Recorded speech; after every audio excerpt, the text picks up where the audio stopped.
All right. I see, I see that it is 7 o'clock high. Let's get this meeting on the road. We've got quite an agenda here in front of us. Starting this is a regular meeting for the Hastings Planning Commission, February 20th. The year is 2020. And let's call the meeting to order. First item on the agenda, or second item on the agenda, is approval of minutes. Do we have any comments, concerns, adjustments? The January 27th minutes.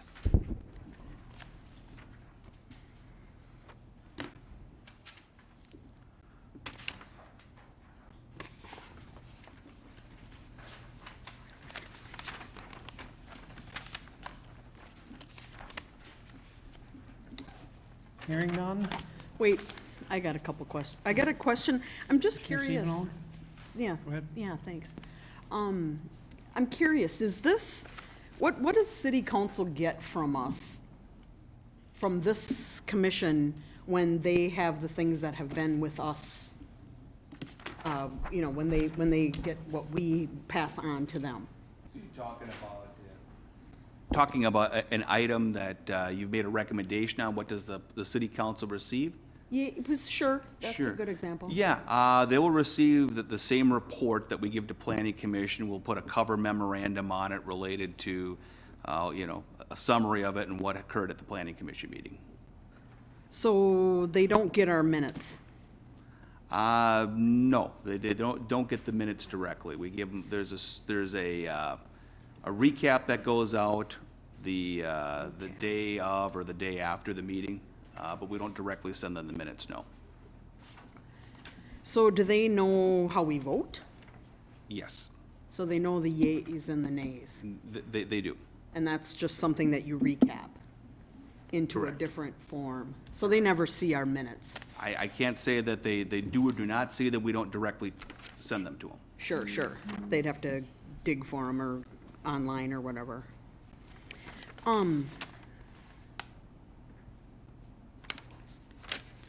The reason I ask is, when I look, I'm seeing things,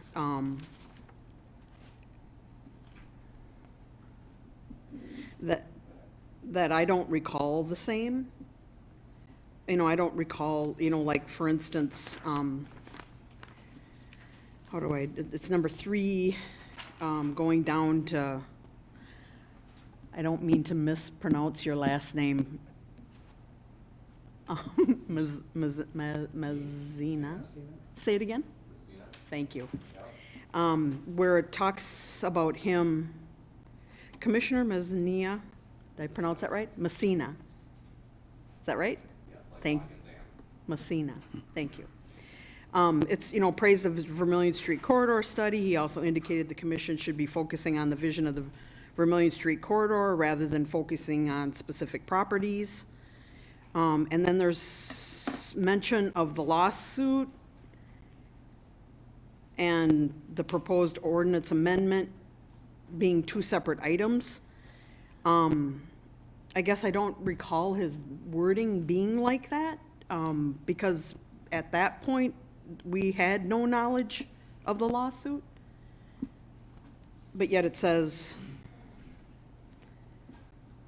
Mr. Chair, Yes, Commissioner Messina. the summary of my comments are correct. okay, thank I you. may have not used the exact terminology, but I did state that the litigation that was mentioned, even though we didn't have the details, I believe that the litigation and the proposed ordinance amendment were 2 separate items that were mutually exclusive of one another. And I also said that we need to focus in on the overall vision of the Vermilion Street Corridor project versus a specific property here and there, otherwise we'd be tied up on discussions for the next 10 years. So Okay, all right, that's- thank you for But that it did clarification. correctly summarize my comments. Okay, Does cool. that help? Yeah, big You're time, welcome. thank you, You bet. appreciate that.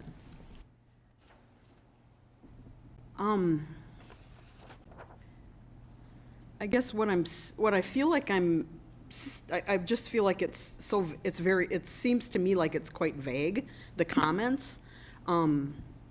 And I know that this can't go, you know, the wording can't go on and on and on. I mean, I get that, but the summary is, I think, a little too vague.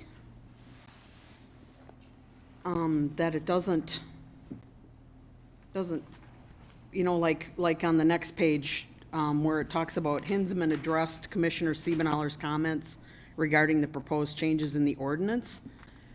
You know, I mean, there's nothing talking about you know, I guess it's just so vague that, like, as an outsider looking in on these notes, there's really no way of trying to understand really what was talked about because of how vague it really is. Commissioner, there's two ways to proceed on this. Number one, we're at the action in the agenda in which we're looking at considering adoption of the minutes. Now, a member can offer an amendment to the minutes themselves if they're looking for something different on a motion second and a vote on that one. Certainly, we could do that with the minutes before us here. If there's some directional items on wanting more detail on information, I can pass that along to the minute taker. Okay. So the minute taker is who's the minute taker? Our deputy city clerk. Deputy city So clerk. she will watch the meeting and provide the minutes. Okay. Well, maybe in light of Commissioner Siebenhal's concern, can we request a little bit more detail? I mean, is that fair? Is that too much? Yeah, I can pass that along to the minute taker, certainly. All right.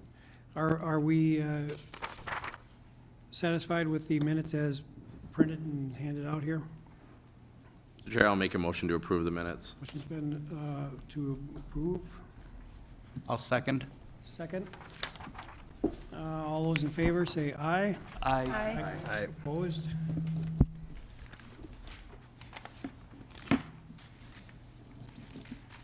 Item number 3 on the agenda has real estate equities, the preliminary plat, final plat, special use permit for building over 40 feet in height, site plan, number 2020-05, senior housing facility at Schoolhouse Square, Vermillion Street and 10th Street. Staff report by John Hinsman. Thank you, Mr. Chairman, Planning Commissioners. As the chairman pointed out, we have a number of items related to the same development tonight. And so what I'll do is I'll go through, summarize what those actions are. We have representatives for the developer Real Estate Equities that'll present some more information after my summary here, and then we'll open it up for a public hearing. So what we have before us on the land use items are really 3 action items. One is a preliminary and final plat of a subdivision called Schoolhouse Square 4th Edition. Second one would be special use permit for a building over 40 feet in height. And the third one would be the site plan approval for construction of a 4-story senior building. So I will go through some of the detail here and then turn it over to Real Estate Equities to provide a summary as well. The site we're looking at here, I think we're all familiar with, Schoolhouse Square. This is Vermillion Street, this is 10th Street. We have existing commercial over here with Premier Bank and Green Mill towards the west. We have some single-family residential here towards the north and townhome developments to the east here. Most of you probably know the history of the site, that this was the Hastings School, high school, middle school site for a number of years. That was torn down in the early 2000s. The Schoolhouse Square development came about 2002. There was a master development agreement which contemplated development of the entire property here. And with that came the commercial buildings over here, as well as the townhome buildings to the east. The last pieces that remain of that original development plan are located here in the orange, where we have the schoolhouse building here, and then this vacant lot down here, which would be part of the same development. So the plat end of it is pretty simple. We are looking at taking 2 lots, which are termed outlots right now, and turn them into 1 lot for development of the building. There's no streets, a little bit of easement changes that we're looking for. Probably the most significant aspect of the platting itself is when you do plat a property, there is park dedication that comes into play. So we are taking this subdivision before the Park and Recreation Commission tomorrow night with a recommendation that cash in lieu of land dedication be paid to satisfy park dedication for this subdivision. So We'll have that come before anything happens at the council with that recommendation itself. Second thing that we have on here is the approval of a special use permit for a building over 40 feet in height. Within the zoning code, the property is zoned residential mixed use. Within the residential mixed use district, there is a special use permit requirement for any building to be constructed over 40 feet in height. And with the consideration of a special use permit, we take a look at a few items related to the fit within the area and any additional conditions that would need to be added onto the permit to make sure that this would fit within the area. Things we look at would include ingress and egress changes to that. When you take a look at the subdivision and development, and this is probably a better map here, we got existing drive entrances out to Ramsey Street at this location, and then through Schoolhouse Square out to Sibley Street here. These entrances were designed in anticipation of a development of this type here, and so they're sized and accordingly to do that. When you take a look at other things related to special use permit, the refuse and service areas or interior, utilities have been sized for the site. From a screening standpoint, you've got some existing vegetation to the north, vegetation that will be added around the perimeter of the site here, and then where it comes most closest to residential, which would be along the east end here, you have a situation where you do have townhomes, part of the schoolhouse subdivision here. Generally, you have garage doors backing into the backside of the building here. So it works as a transition zone between the both of them. So we are recommending approval of that end of it. On the site plan end of it, we did have a workshop with the Planning Commission to look over site plan issues about a month back. Coming out of that, one of the questions that came up from the Planning Commission was, we had a parking area that was shown down here, and the question came up whether that parking area was truly necessary. Was it too much parking for the site? So one of the things that the developer did was go back, take a look at that, decided, yeah, perhaps there is too much parking on the site, so they're looking at developing this as a dog run area for the use of the residents within the subdivision itself. And so this could be parking in the future if necessary, but right now would be a dog run area. So that would be one significant change we've had prior to the look at this by the Planning Commission and their workshop. They also had an opportunity to meet with our Planning Committee of City Council to introduce the plans to them.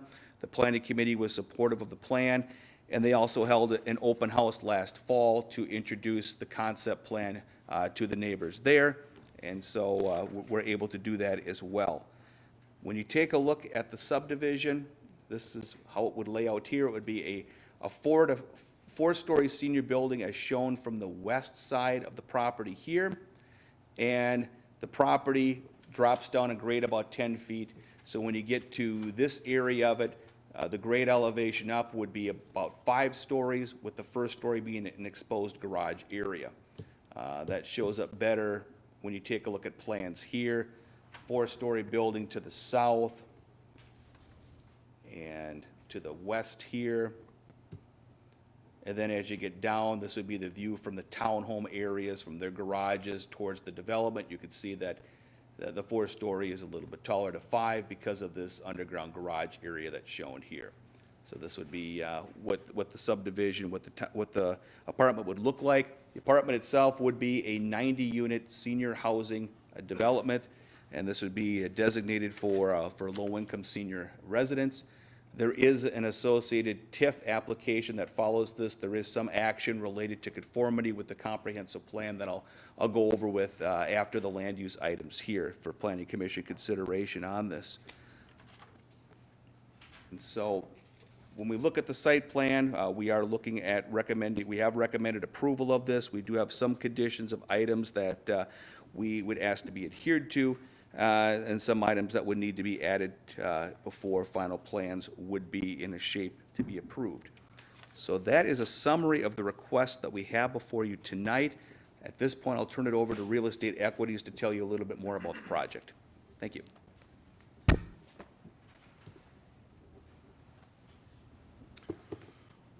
Hello, Commission Chair and Commissioners. I'm Alex Bazans, Project Development Partner with Real Estate Equities. I appreciate you having me here, so thank you for your time. Just to get into the presentation here, I'm going to go through a number of slides here to give you kind of some background on the project and what we're proposing. The first slide is just kind of showing an aerial. You're all familiar with the site, but it's some of the kind of immediate access, kind of transit aspects of the project that make us interested in the site. One is the proximity to Highway 61, another is the proximity to Highway 55. Other, amenities nearby that we find attractive for this particular project, the Hastings Arts Center, roadside park, as well as the Hastings Golf Club. This is the site plan. Here's the unit mix right here. The project consists of 90 units, 63 one-bed, one-bath units, 27 two-bed, two-bath units. The parking ratio is 1.52 stalls per unit, a total of 137 stalls. 61 of those are underground and 76 are considered surface stalls. Some of the sustainable building elements for the project. We build these projects to Minnesota Green Community Standards. We have low-flow water fixtures, Energy Star appliances, and high-efficiency HVAC in the building. Unit finishes, this just gives you an example of two other projects that we do, that we've built recently, and provides an example of the finish levels we'll be doing in this project. We do high-quality cabinetry, stainless steel appliances, vinyl plank flooring, hard surface countertops. So we build to a very high-quality standard, so I think that's a good representation of what we'll be doing here. Common area finishes, this is another example photo of our press house project in downtown St. Paul. This is the community room that's there. Again, just gives you an example of the finishes that we do in our projects. With hard surface countertops, stainless steel appliances. I think that's a good representation, again, from a finish standpoint of what we're building. 90 senior apartments. These are just some of the aspects of why we think it's an important affordable housing resource for the citizens of Hastings. The apartment rents in the project are going to be 50 to 60% of the area median income, which is going to provide a 10 to 20% savings for the tenants in comparison to other market rate properties in the area. Again, we think it's an exceptional location with access to transportation, some of the surrounding amenities. It's an exceptional quality housing project totaling a $20 million investment that the city can be proud of. And again, we think it's the best use of the land with proximity to Highway 55 and Highway 61. I'm just going to speak a little bit to the demand for this type of housing product. The Met Council has determined that over the next 10 years, there's demand in the city of Hastings for 360 affordable housing units. This project's going to allow us to put a dent into that overall number that the Met Council, again, is stating that the city of Hastings is going to need. Nova Gradic, who does our market studies, who actually did this market study for us, determined that the vacancy rate in Hastings is steady at 3.1%. That's a really attractive vacancy rate to create demand for building this kind of product. The capture rate, too, this is another statistic from the market study, shows that there's a 5.1% capture rate. And what that means is of the number of qualified residents in the community, only 5.1% of them would need to move into this building to make it fully occupied. So again, that kind of just shares a little bit of the demand fundamentals for this product in Hastings. Another statistic too, Dakota County's rental housing inventory is comprised of 95.6 market rate housing, 95.6% market rate housing, and 4.4% affordable housing. That just shows you kind of the difference between what's available of market rate housing versus affordable. And this is specific to Dakota County. Some of the additional benefits for the city of Hastings. One is it's going to create a new vibrant project in a great location in the city. That's going to be a new construction Class A senior affordable housing option that is not available today in the city of Hastings. Another thing, Marquette Advisors provided us with some statistical information that shows that this project should create an increase of about $1.8 million in consumer spending within the city of Hastings. So that should help fuel some prosperity and some additional spending within the retail, particularly nearby. Some of this might be a little redundant, but here's just a development overview. So the unit amenities, again, high-quality cabinetry, hard surface countertops, stainless steel appliances, in-unit washer and dryer, vinyl plank flooring. We have 9-foot ceiling heights in these buildings. Some of the community amenities, we're going to have a rooftop community patio, facing the river, fitness center, community room, as well as underground parking.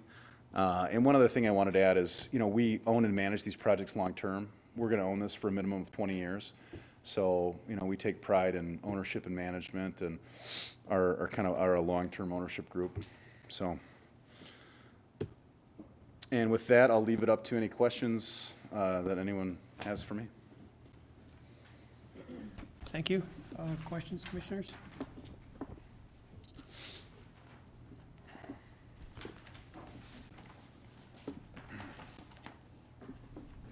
And at this point, Mr. Chair, it might be appropriate to call the public hearing and then have public testimony and any questions on the project itself, close that, and then we can take any questions from the developer at that point. Fair enough. Would you take a seat, and we'll start and open the public hearing for this project. And let's open that up. If you have some comments or questions, please step to the podium, state your name and address, and so the folks at home can hear you. Have at it. Who's first?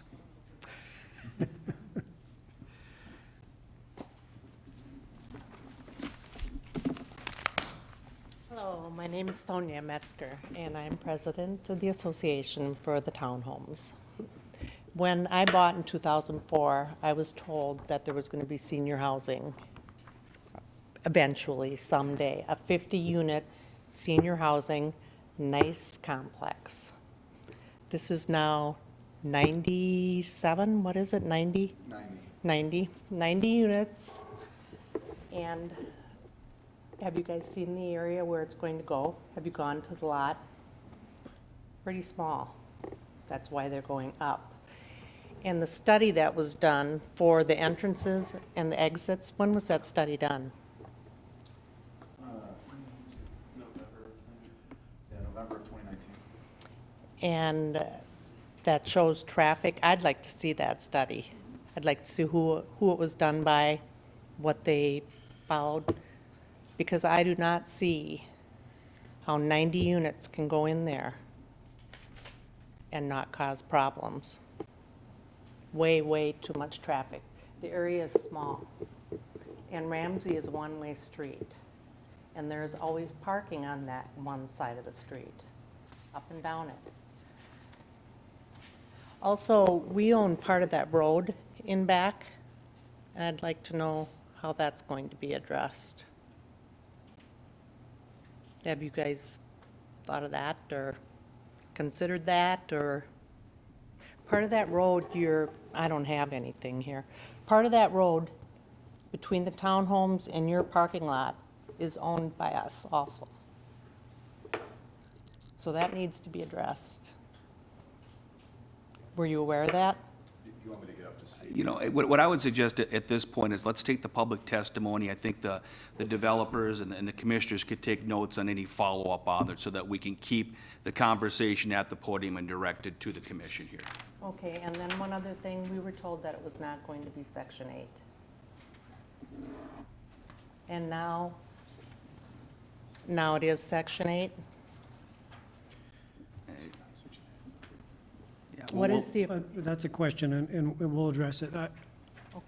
I'm jotting some things down, and if we miss it, make sure that you bring it up again, but we'll try and address these. I don't want to start a conversation in this Do you have fashion. any questions for me? Just quickly, so the original proposal was for how many units? 50 units. 50 units. That's what I was told when I bought in 2004. And And I you're- was also told they were high-end, exclusive type condominiums that were going to be for sale, not apartments, small 90 units. Okay. I'm going to be selling this summer. So not only am I going to be putting up with construction, I knew something was going to go there, not apartments, not 90 units. Okay. There I feel deceived. And I feel it's going to affect what my townhome is going to sell for also. Okay, Can I ask one other thing? sure. Lots of Have things. all of you seen the size of the lot? All of you have been up there? I have. Yep, okay, Yeah. thank you. That's it.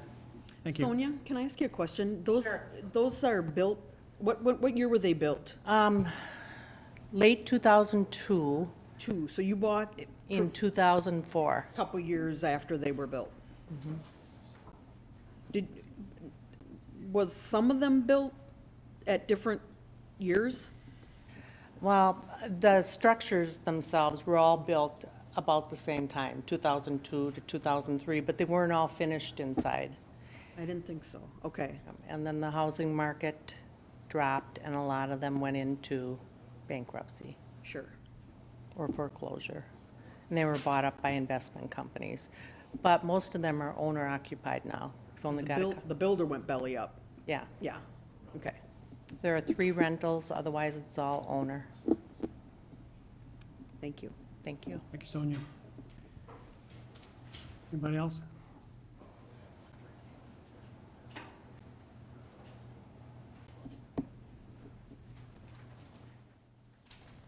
And I'm Norm Madsen. I live at the opposite end of the development at 812 Ramsey. And when we built in 2004, and Sonia's building was built in 2002. They were not finished for 5 years. And our building was not finished for 5 years, so. And then they were sold off to an investor group who defaulted and so on and so forth. We were told that we owned 1/3 of this street. By the email that I got regarding the plan, it looks like we own 1/2 of that street behind us. And we own 100% of the hill going down alongside my street, or alongside my unit. And that is always, with the minimum traffic that we have in the winter, just a field of ice.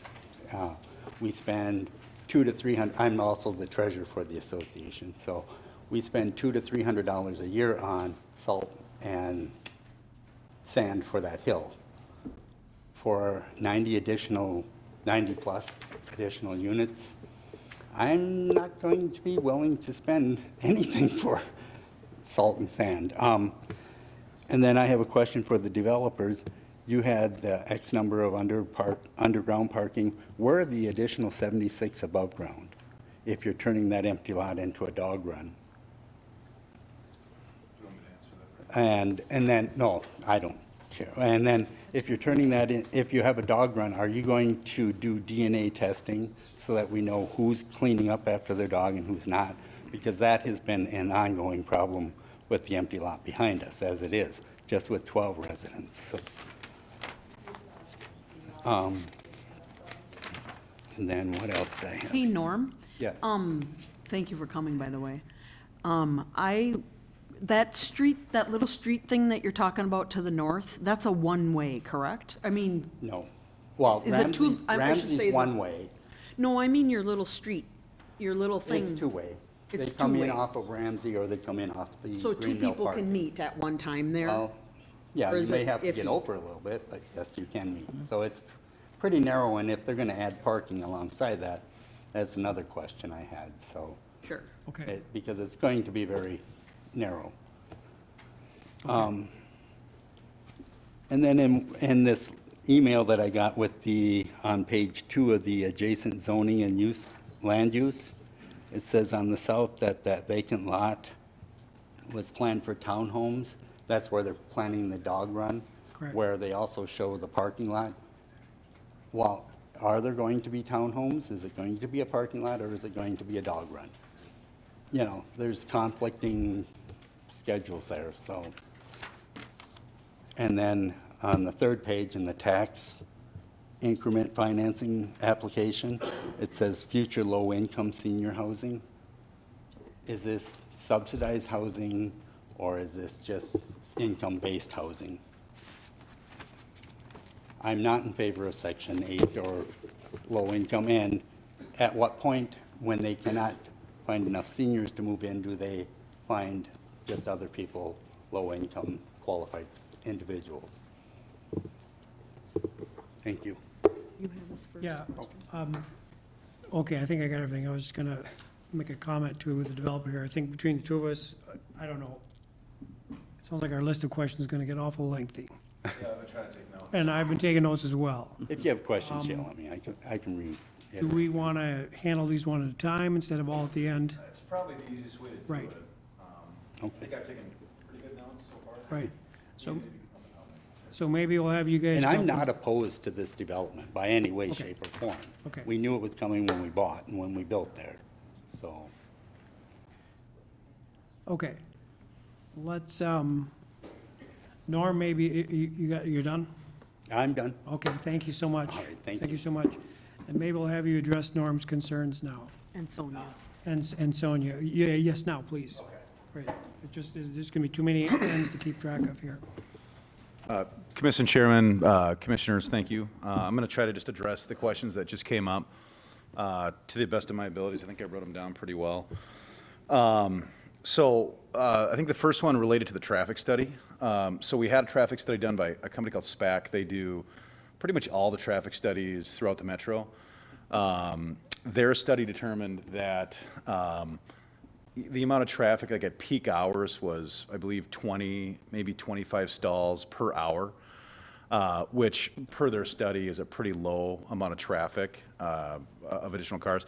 Keep in mind, with a senior product, you're going to have just less traffic in general, less people driving than you would in a workforce project. Okay, well, in our experience, that's been the case. In terms of the roadway between our building and the townhomes, PJ's our civil engineer, he's here, but I think he can address that. I mean, there's going to be a shared easement, basically, I believe, between us and the townhomes. I think part of the roadway is considered part of our overall site, and part of it is part of the townhome site. Right. So there's going to have to be some kind of a shared easement. During construction, we're going to be obviously responsible for maintaining that. If there's any disturbance to that, we'll be, taking care of it. And then long-term, I believe we'll be plowing it in the winter, correct? Do you have this, can we put this on the wall? Yeah, we could put that up there. And then,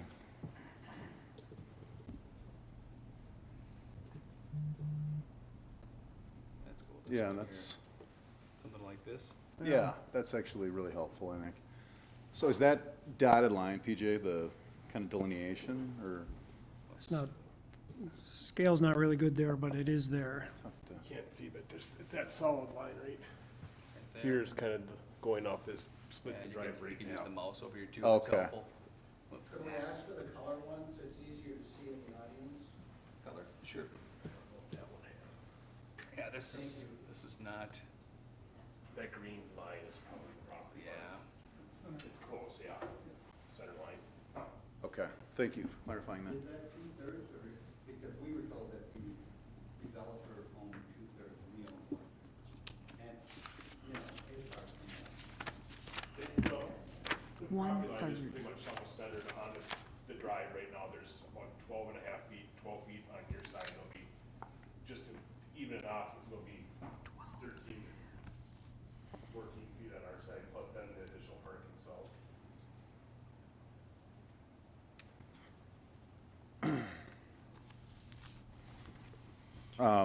One of the other things that was asked was, is this Section 8 housing, I believe, was one of the questions. This project's part of the Section 42 program. It's not project-based Section 8.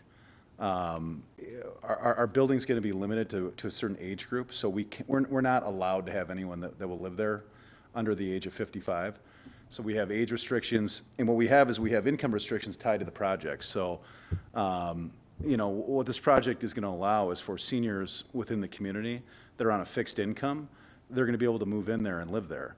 So, I would say, for other projects throughout the Twin Cities, the majority of these folks that are living in these buildings, they're paying their own rent, they're on a fixed income, You know, in many cases, you know, in some cases, they may have a Section 8 voucher, not all that often, but they're paying their own rent. So it's part of the, again, part of the Section 42 program.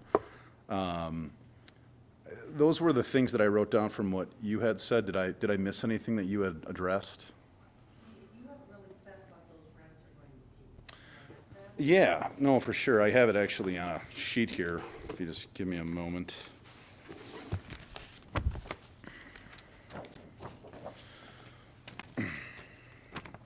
So the rents for the one-bedroom units are going to be $992. The rents for the two-bed, two-bath units are going to be $1,280.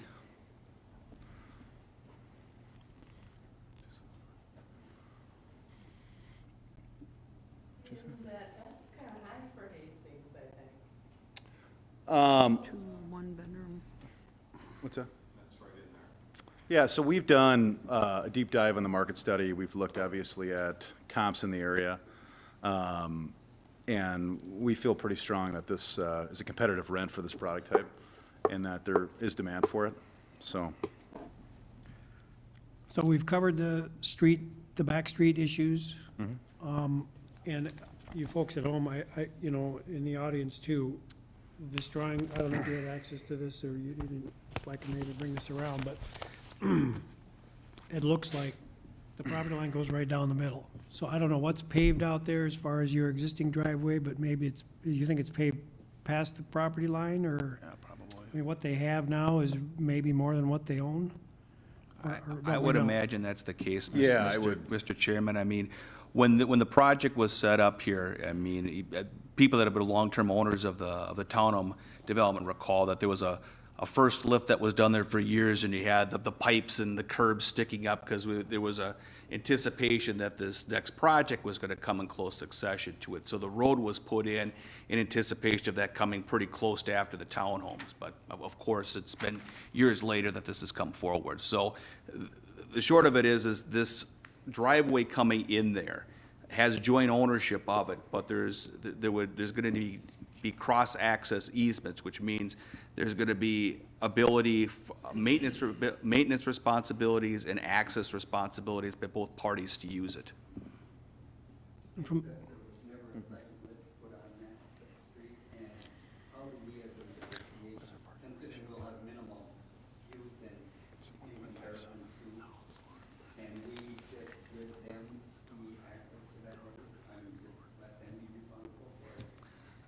That would be a private issue between the townhome association and the owners of the property and how they would derive maintenance responsibilities on that one. So perhaps. 12 units compared to 9 units, that's just crazy. I don't want any responsibility for taking care of it.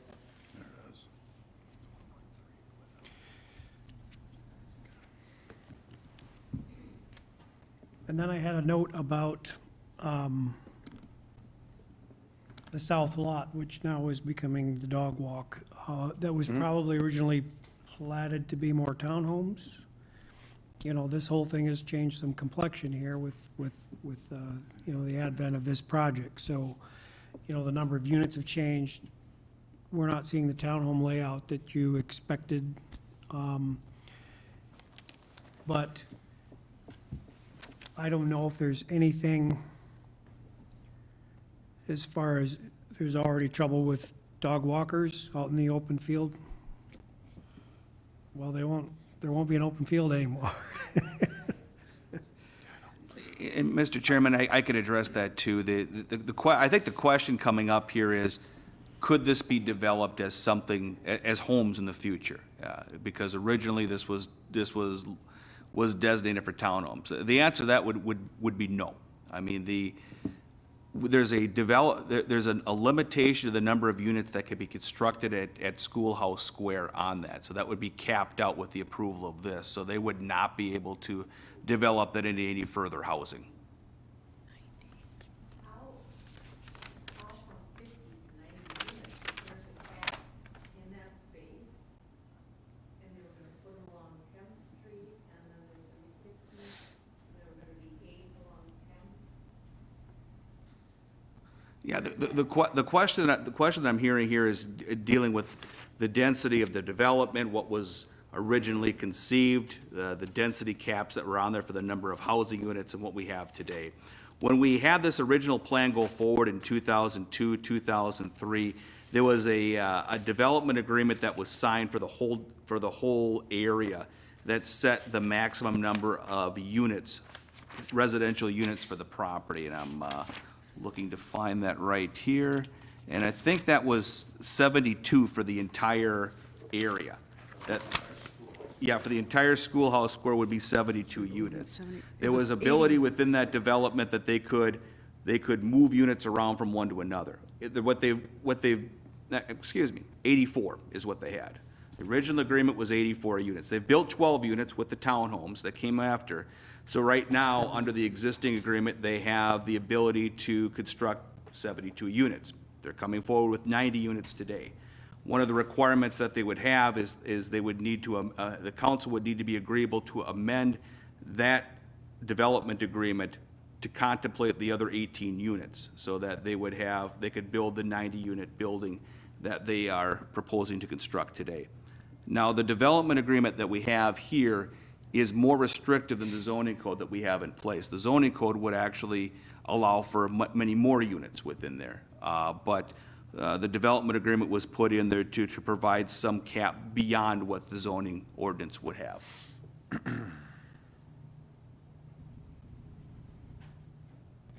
Okay. Maybe we'll toggle back to public comment, or do you have? Yeah, I was just going to speak to some of your comments as well. I just wrote down some notes after you had spoke. One of the things that came up was parking, and is this going to be enough parking? Our parking ratio here, and part of what we bought the additional lot, was to have the availability of some additional parking. So part of that area is proof of parking of an additional 10 stalls. Our parking ratio for this project, we have, I just want to clarify, I think there was a slight error on the number, but there's 54 surface stalls, then an additional 10 proof of parking, which would be a total of 64 stalls. So our parking ratio for this project is over 1.3. Just as like a frame of reference, we have, 172 units that we're building in West St. Paul right now. And it's senior, same product type. That parking ratio is 1.08. We also have another 114 unit project in Lauderdale, and that parking ratio is right around 110, I believe. Again, senior product does not require as much parking as family, as workforce. There's just less residents living there. So I wanted to speak to that. So Alex, just to clarify that statement there, so what you're saying is you have more than one parking space per unit. You have 1.3 parking spaces per unit is what the design is. Yeah, Okay. thank you for saying that, yeah. Yes. Yeah, so I'm sorry, I misspoke because before we added the dog run in the gazebo, that whole area was parking. With that whole area being parking, that would have been 1.5. So the total combined parking ratio is 1.3 per unit. So the other thing I wanted to address was the DNA testing and the dogs.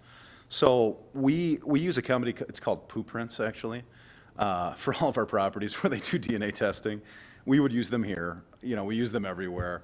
And they literally do, basically catalog everyone's dog, and if somebody doesn't take care of what their dog does, we know who it is.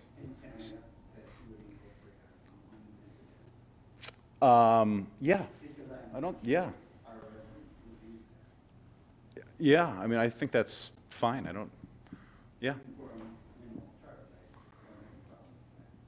Yeah, no, I think that's fine. Yeah. Yeah. Okay.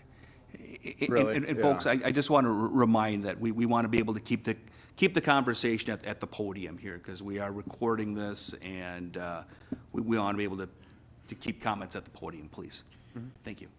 Okay. But it sort of sounds like just, there could be some coordination between whoever manages this building and the townhome. You've got street maintenance, you've got snow removal, you've got the dog park, and so, there's maybe some upside to Yeah. size to economy, right? Yes, we're open to that, absolutely. Definitely. Okay. We I think, toggle? I think I answered your questions. Is there, I believe. Yeah, what I would suggest at this point would be, we'll continue to take public testimony, and if people have follow-up questions, they're more than welcome to come up to the podium. I don't want to mean to shut anybody out. I just want to make sure that we're organized in how the comment comes and that we have it on the recording. Thank you. Okay. Be the last thing I'll say, okay? You got all kinds of information. You gave a very nice presentation of the studies for traffic, all your parking lot information, the dog run, all that stuff. And we own part of that road back there. I want to see all this information. I want to be able to go over it, study it, know what's going on. I don't have any of this. What you sent out is so small, you can't see it, and there's all kinds of contradicting information in that packet you sent out. You don't have the names right on, I don't know that that makes a difference on the people who are residents in those townhomes. But I feel like we haven't had any input in this at all, and we live there. We lived there for 15 years.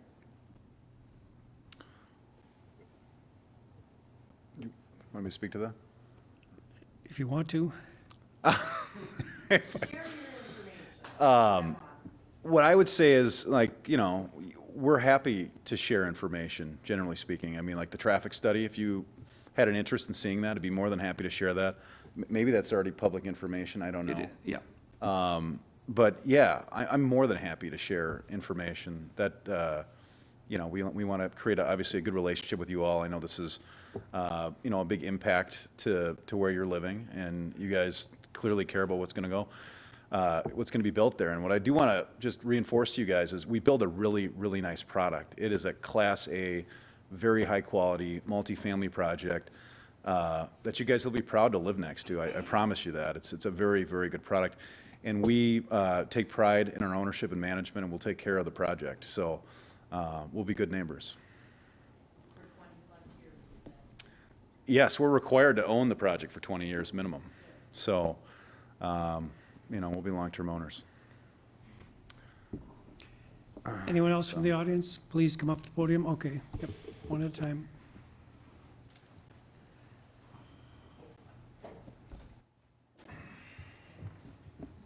Hello, my name is Tina Folch, and I live at 1523 Tyler Street.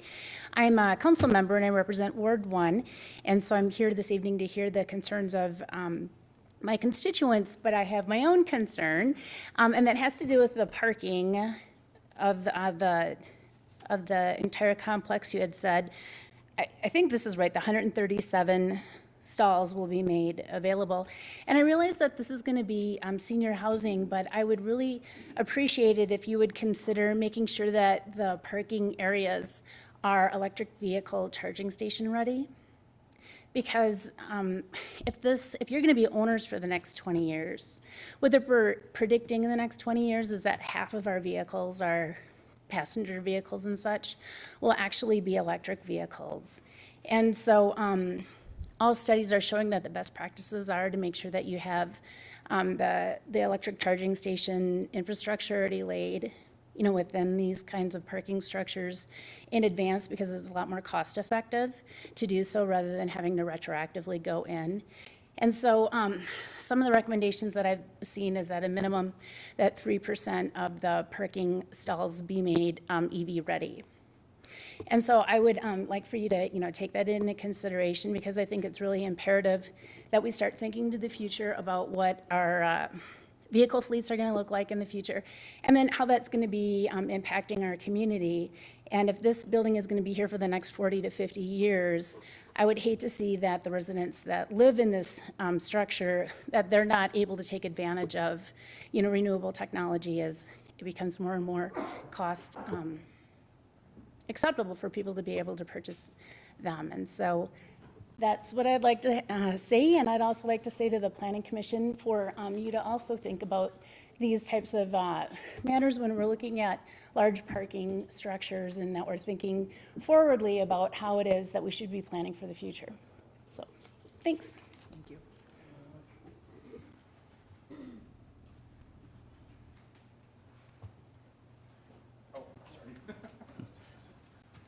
My name is Greg Schmidt. I live at 215 8th Street.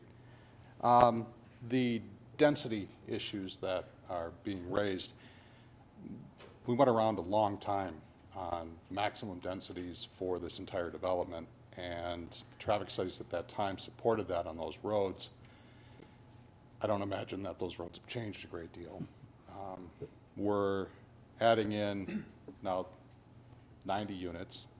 Even if it is only 1.3 cars per, that is a lot more traffic going onto those streets.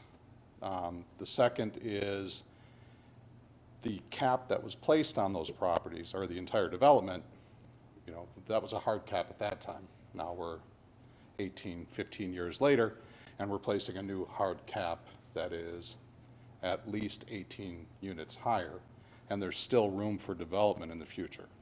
So there really is no hard cap. Whatever is amenable to the city to decide to put in there and doesn't raise too big of a stink, we can raise it higher. And that's what we're doing here. We've taken a development that was well thought out and built very, very well. I think the standards that were put in place here for the four-sided buildings is really wonderful. We're adding in, and I'm sure it's a great building, and it is obviously a need that this city has. Our rental supply is very low. Affordable housing is very low. But we're adding in 20% more units, and we're not done, because there's still developable land here.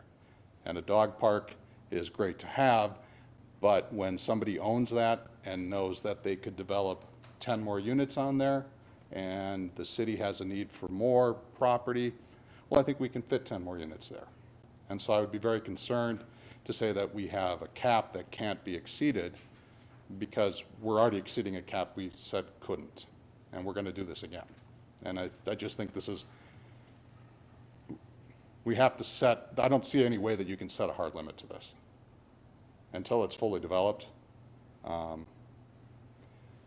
That's my questions for the Planning Commission. My questions then for the developers would be more specific to the building.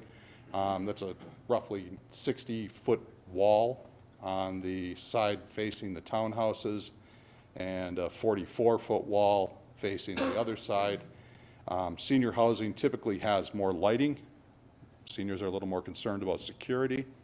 Those are a lot of surfaces shining into the windows of the upper windows of all of those townhouses, and into my bedroom window as well. So I would be curious to see how that is going to be controlled.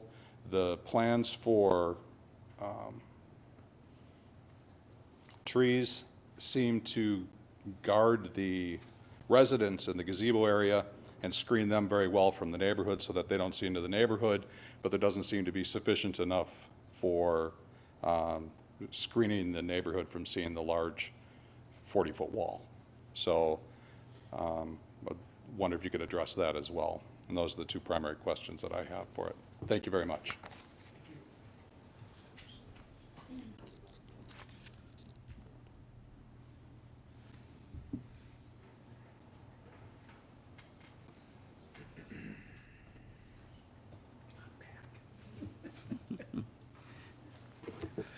Hi, my name is Wesley Lund. I live at 120 East 7th Street, downhill from this. So I'm going to ask a few questions of the commission, please. First of all, I wanted to say I've expected development to take place here. I've been around now for 20 years. Was there when the building was torn down, and the original plan for the 3 units to be put in that space. So been anticipating and actually support the idea that there is something to go in there rather than rubble. I have to say, though, I am concerned about a couple of issues with regards to it. My big concern is height. I'm really concerned about how this is going to stick up in that spot. You say there's a 40-foot code. What's the tallest building on that property now? The tallest property in that building would be 3 stories in height. I don't know what the measurement in height would be on that. Okay, so the premier building's 3, right? Believe so, yes. Yeah, and the retail is 2. Correct. And then the townhomes are actually down a little bit because of the grade. So one of the things that bothers me is I haven't seen an elevation yet that really shows how that's going to fit in that space. Everything is kind of from the ground looking up, and the other things are off to the side. I hope that you folks will look and see that this doesn't stick out like a sore thumb in that spot. When this was being developed, or the plans that we've seen through the years, it was a much smaller building, and I think we've heard that. I had a recollection of 35 units at one point, but, you know, anyway, I think 90 and 4 stories just really troubles me. I've watched the white pines being grown up, or thrown up and built up in Cottage Grove. That's a mammoth building, and it really takes over the site. A lot of these big things just really, really concern me. And I'm, again, not sure that that fits in the edge of the historic area here in Hastings. So I'm really hoping that you will all take a concern and serious look at the height and the number of units. 90 units does trouble me. I agree with the parking part. You know, that's, you go, how many people are going to be there? 90, you know, 1.3. Anyway, I'm concerned about that. I'm also concerned about the traffic because I do a lot of traveling around in the neighborhood there. And sometimes when I come out of Walgreens, and it doesn't have to be rush hour, there's a lot of traffic already that comes in, out, and blocks that entryway there. There's a lot of traffic off of Vermillion coming in by the Green Mill and getting out from there. That street right now on Vermillion is pretty torn up with the traffic that already goes through that area. You add a lot more traffic in there, I think we're going to see a lot more potholes on Vermillion. So I'm really concerned about the traffic. And I do believe that the traffic, the entrances for that facility or that space were built on the traffic of a smaller unit being in that center section.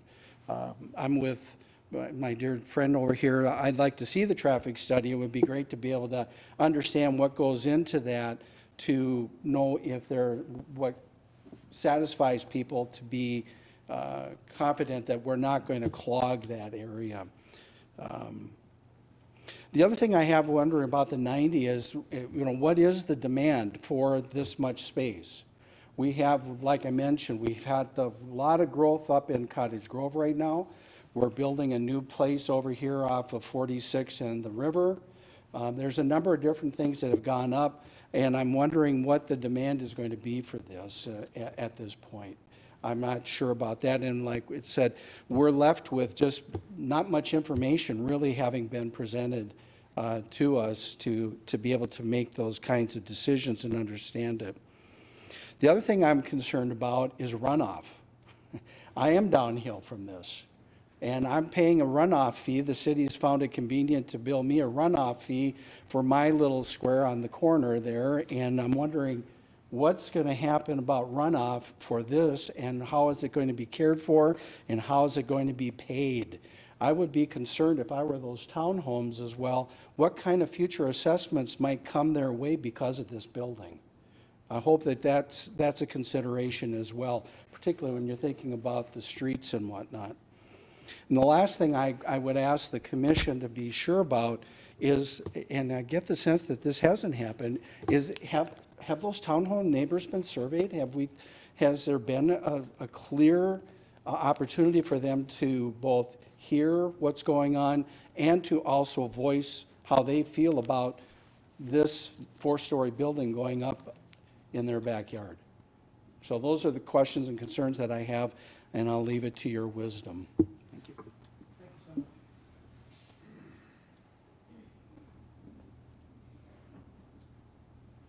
Do we have anyone else from the public? You want to go ahead? No? Yes?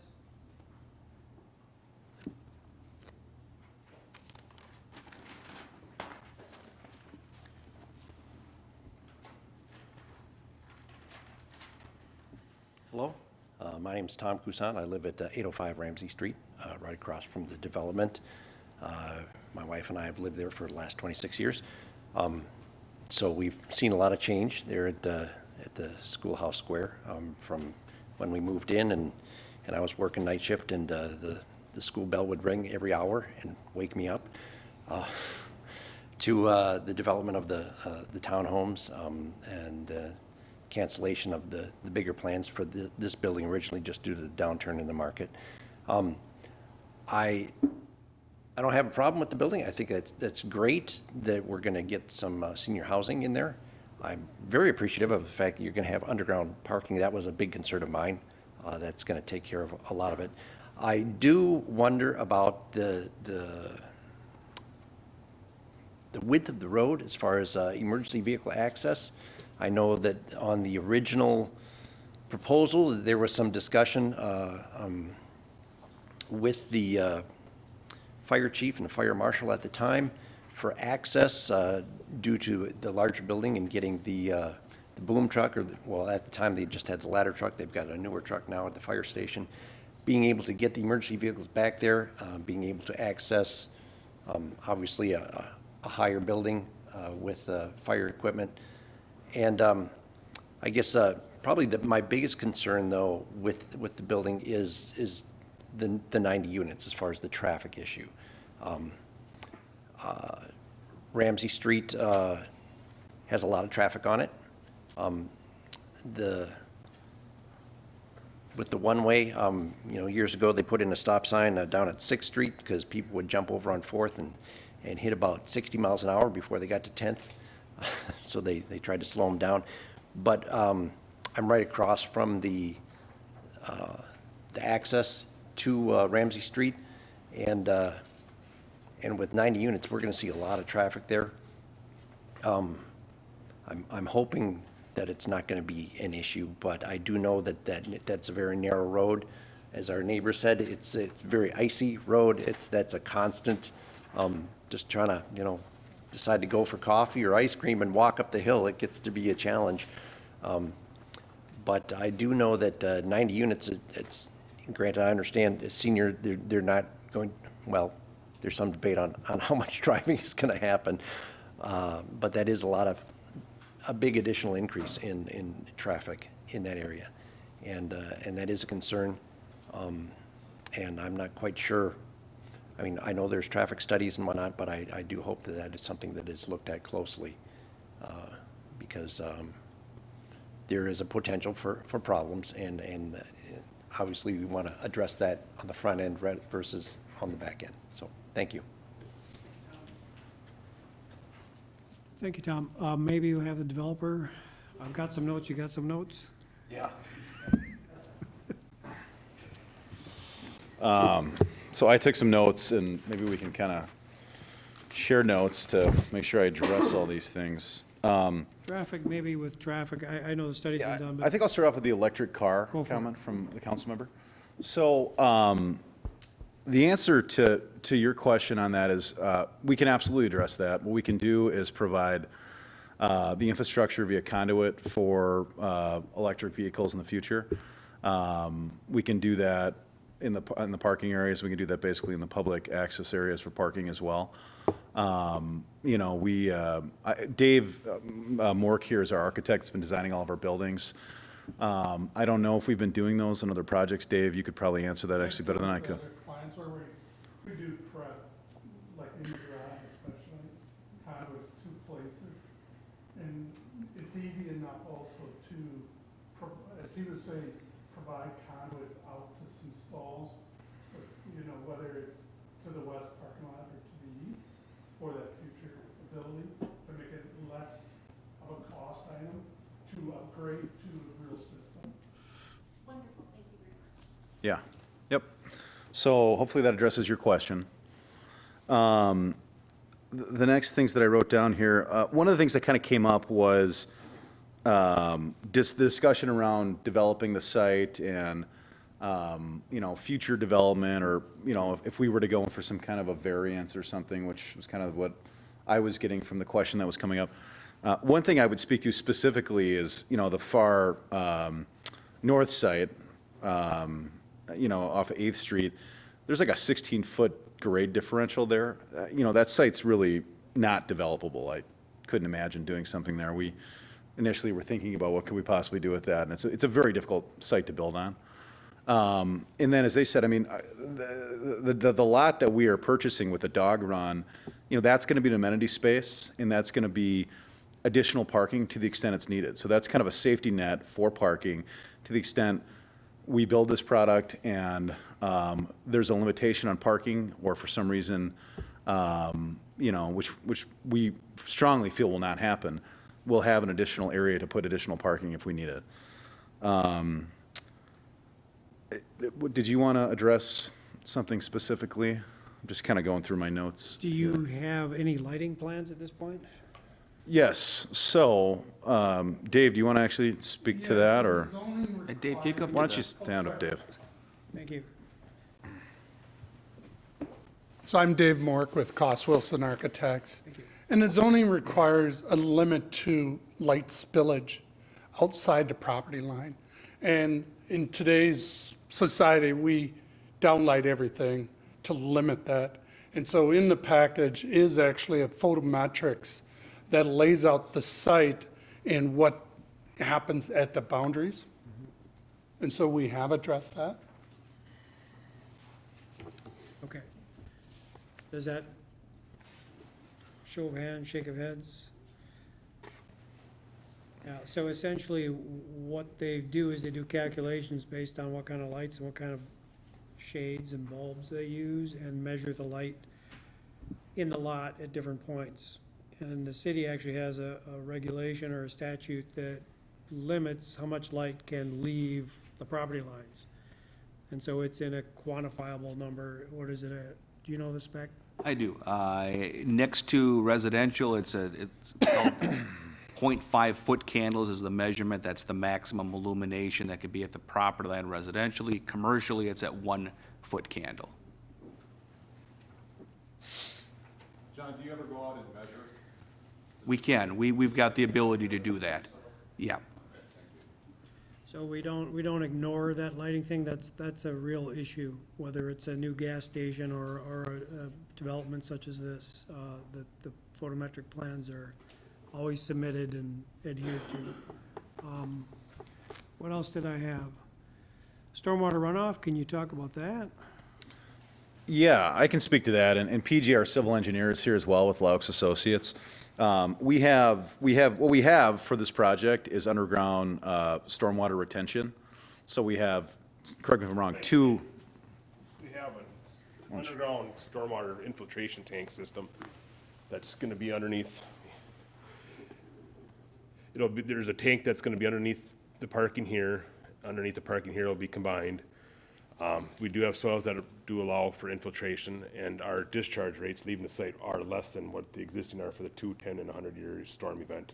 It's a City of Hastings ordinance that we have to meet that. And we also have to, for the 2-year storm event, we have to have less volume leave the site as well, which with the infiltration, we are providing that. And city engineer right now is reviewing our stormwater report. I've had a couple conversations with him. But yeah, so as for discharge rate, we're actually discharging less than what is existing there today. Thank you, PJ. Excellent, thank you. What else you got on the list? So there were some concerns about the height and the density. There you go. You know, just to speak to that, you know, I know obviously there was a large high-density project planned at one point. You know, for our project to work, I should maybe I'll speak to the demand fundamentals a little bit. I spoke a little earlier in my presentation to the vacancy rates in Hastings, which you know are 3.5% or something, which is an incredibly low vacancy rate for what we're doing. The other thing was the capture rate of the percentage of income qualified tenants that could move here, which I think was just over 5%. Those two fundamental factors, you know, create a strong level of demand for this product type. So I think that speaks to if you build it, will they come? We're seeing strong demand in the market for what we're doing. In terms of density, you know, to make this project financially feasible, we had to do 90 stores. We had to do 90 units. We had to do 4 stories to make the project financially feasible. If the project were in lower density, it would not work. So we tried to carefully design a product on the site that financially would work and make sense, that wouldn't create too large of an impact traffic-wise, and that would be a really nice, asset in the community. And we thought, frankly, from a design standpoint, a lot about how to design it. We looked at probably 5 or 6 iterations of design and tried to incorporate some of the different colors of, the retail and frankly, your townhomes. And we put a lot of thought into how to make this project fit in your community. We really did. And hopefully, you're happy with the way it looks. So. I've got a couple of questions. Sure. So the company is a for-profit company? Real Estate Equities is a for-profit company, yes. For-profit. And then you talked about I think what you were referring to just a little bit ago was the Met Council information on the need for affordable housing? Yes. Okay, so then what's the Met Council, okay, they're talking about affordable housing, but I didn't see specific senior affordable housing. I think it was lumped together in all affordable housing. Yeah, that's correct. The Met Council does statistics based on the total amount of affordable housing required in different communities. They don't bifurcate it between senior and workforce or general population. Okay. So that stat was for affordable housing. Can we save questions for like that? We'll get through the public meeting here first, and then we'll have a chance to address the. One thing I could speak to, by the way, Ian, sorry to butt in. Ian just pointed out, our West St. Paul project that we're doing right now, it's 172 units. The financing structure for that very closely mirrors what we're planning to do here. But it's a larger project. It's 172 units. And on that particular project, we have like a 300-person waiting list. And our lease up is happening, incredibly quickly. So we had, or I should say interest list. Interest list, not waiting list. And our lease up is happening so quickly right now that I think there's a definite possibility that June 1st, when we open that building, that it'll be fully occupied. Dakota County has, I think, over a 2,600-person waiting list for affordable housing, for senior affordable housing. So there's a very high level of demand in the market for what we're doing. I've got a note about emergency access. I presume that's between the buildings? Yes. Do you have information on that? I'm sure that meets requirements, but what do we know? Yeah, we had a meeting with kind of all the different staff department heads. The fire marshal was there, the fire chief was there. We kind of went over the plan. There's 2 or 3 areas. PJ, you can maybe speak to it better than I can, but there's. Yeah, John can too, but when we met, fire marshal was fine, okay with our site because the building, there is 3 sides that are accessible. You have, the west side's all accessible on the back parking lot, I can do this.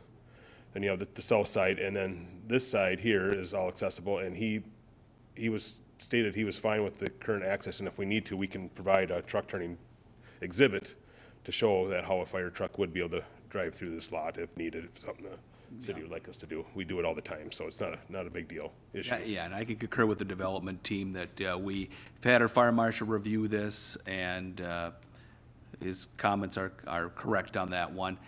In addition to this, it's a fully sprinkled building, so there will be fire sprinklers in each of the units as well on that one. So he's comfortable with the access around there and the fire sprinklers within there.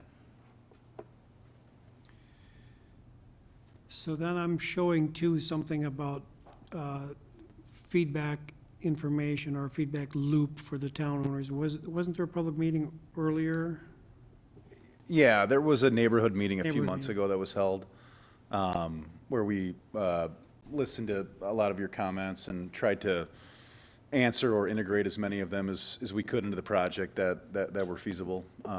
Yeah, we had a meeting a few months ago. I don't remember exactly when it was. And were you all notified, knew about that? I don't see any, okay, so there's communication that's been going on. Is there, just sort of keep that communication open, when would you folks want to see a next neighborhood meeting, or at what stage, or did you hear enough tonight, or where are we at?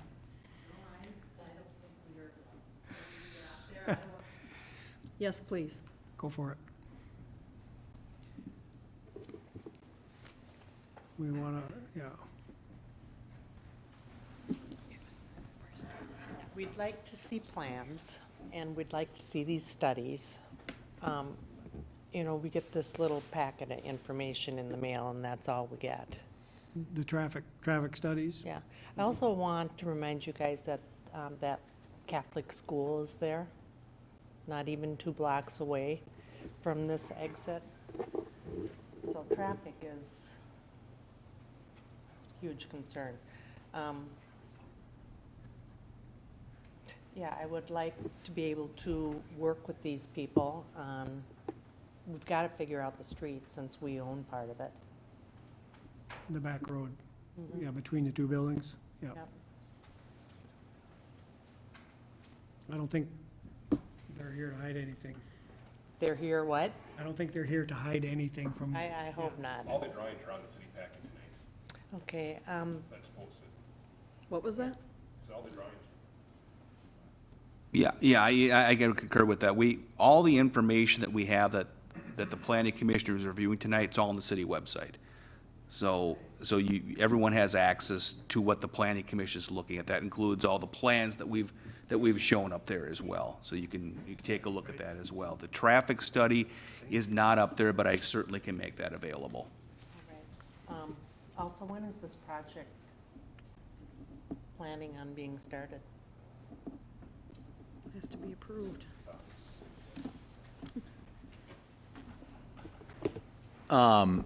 Assuming we get approval through city council, what we'll do then is, you know, put together a full set of construction drawings with our architects, and be looking to close in August of this year.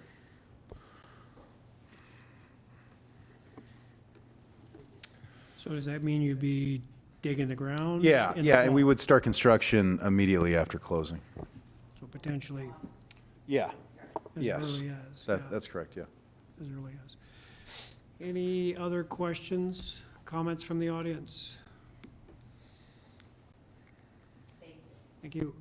So I think what we'll do is we'll close this public hearing. And now, it's up to us. Commissioners?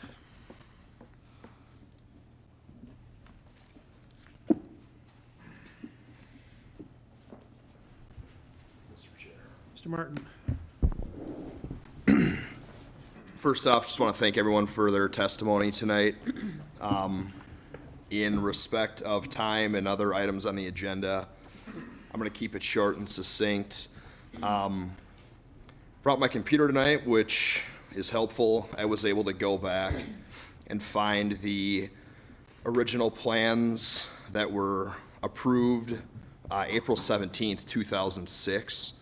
And that's all accessible through the City of Hastings website under City Council meetings, so anyone here at home can find them. Excuse me, the building back then that was approved is almost a carbon copy of what is being proposed tonight in the footprint. Also, the building back then was going to be over 40 feet in height. So it was a different design, gabled roof with dormers, a little bit different looking than this, but same actual size. And as far as traffic goes, I certainly can understand the concerns. I guess I envision people exiting south of the property onto 10th Street and west from the property onto Vermillion Street. I don't envision people going out the back per se. If that's the garage entrance, then there's gonna be some traffic, you know, in between the units and the building. But I go back to a building that was proposed in 2006 and ultimately approved in 2006 that was the same size, less units, but same size, 57 units. And then actually the plan in '06 had where the dog run area is here on the southeast corner of the property, 6 townhomes proposed down there, where this now is going to be green space. So that's really all I've got. Just wanted to get that out there. Thanks.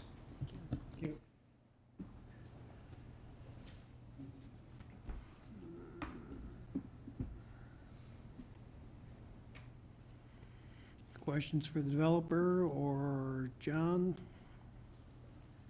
City staff, anybody? Mr. Chair? Mr. Messina? Just a couple of comments. I'll make it short as well. Parking. I'm very familiar with senior housing, having been through the process myself with a family member, so I have a lot of in-depth knowledge of what goes into these projects. I've been to your properties, the West St. Paul one. We've had 2 major apartment complexes go up right across from my townhome development, over off of Yellowstone Drive. The lighting there is exceptional on the property, and you wouldn't even know it just by standing at the townhome. You don't even know that there's apartment complexes there. So if you're concerned about lighting, I invite you to drive over there real quick. You'll see kind of at night how they minimize the lighting effects. The property I'm familiar with is kind of a competitor. I don't know if you want me to mention the name or not, but it's in Cottage Grove. It happens to be quite large, right off of Highway 61. I believe he was mentioning it. When you go there, very little outside lighting. They just don't use a lot of lighting, and they can achieve that. How they do it, the architect knows. I don't know how they do it, but they do it, and they do it well. So I don't see an issue with that. As far as the density issue, going from 50 to 90, the fact of the matter is 3-bedroom apartments and 55 plus do not mix well. Those are the most difficult apartments for the complexes to rent because they just don't need that much space. The reason why they're moving there is to downsize. So I can understand why the density went up because the size of the units are probably decreasing in order to meet the current demand as opposed to 2006. So that would explain the difference in density. So I understand that from a market perspective and from a functional perspective because that's what experienced in the development that I'm familiar with. And as far as your vacancy rate, right on, they only have maybe 3 or 4 units out of the 184 units available at any given time. And the only reason why those are available is because they have to leave them on there until the person moves in. So they often usually just have a waiting list. And you're right, we have very limited affordable housing for seniors in Hastings right now. It's something that is sorely needed. And as far as the traffic concerns are, this project has one in and one entrance only into their parking lot. It's a huge parking lot. And at any given time, when I go up there, it's maybe 40% full. And that's even generous, usually probably around 30%. Either the majority of people there don't have a car because they don't need one anymore, or whatever car they do have very rarely ever leaves the parking lot. They just go get their groceries and they come back. So the lifestyle, I don't think, is going to really be an issue for the traffic around there. That's just my own personal opinion on that. Thank you.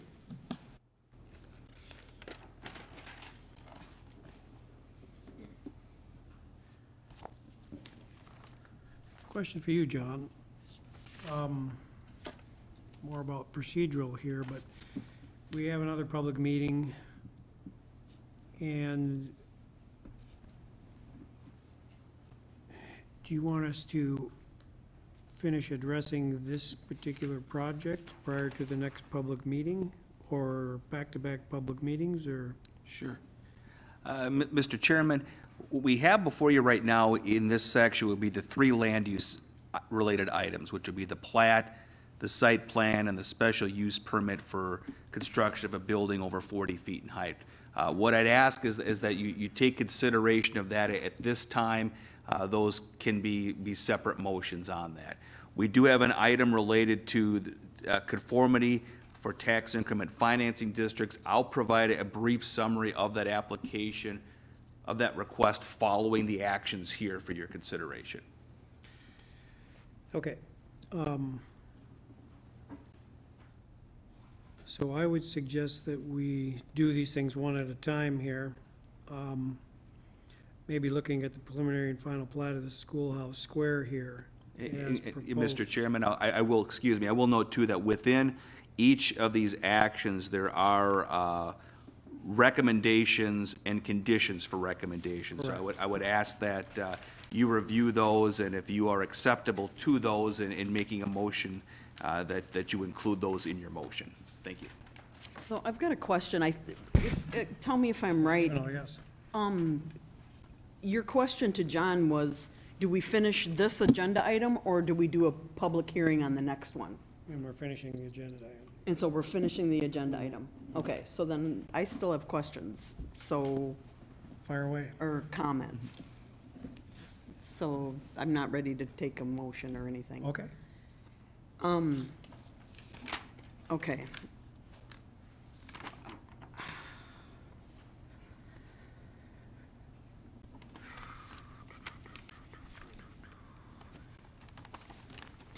So I guess I'll comment on the traffic impacts. This is senior living, but it's not assisted living. You've got people that are very capable of day in and day out, they're driving. If they're not driving, it's very difficult to be in this type of a building, because then you're gonna need to have public transportation. There's no walkable grocery stores that I can think of. So these people are active. They're not even assisted living. So they're not needing extra services. So I feel like the traffics will be, they're active. We've got 55 years old, I'm 56, so these people are not, they're moving around. That Sibley and 10th Street is crazy busy, 99% of the day.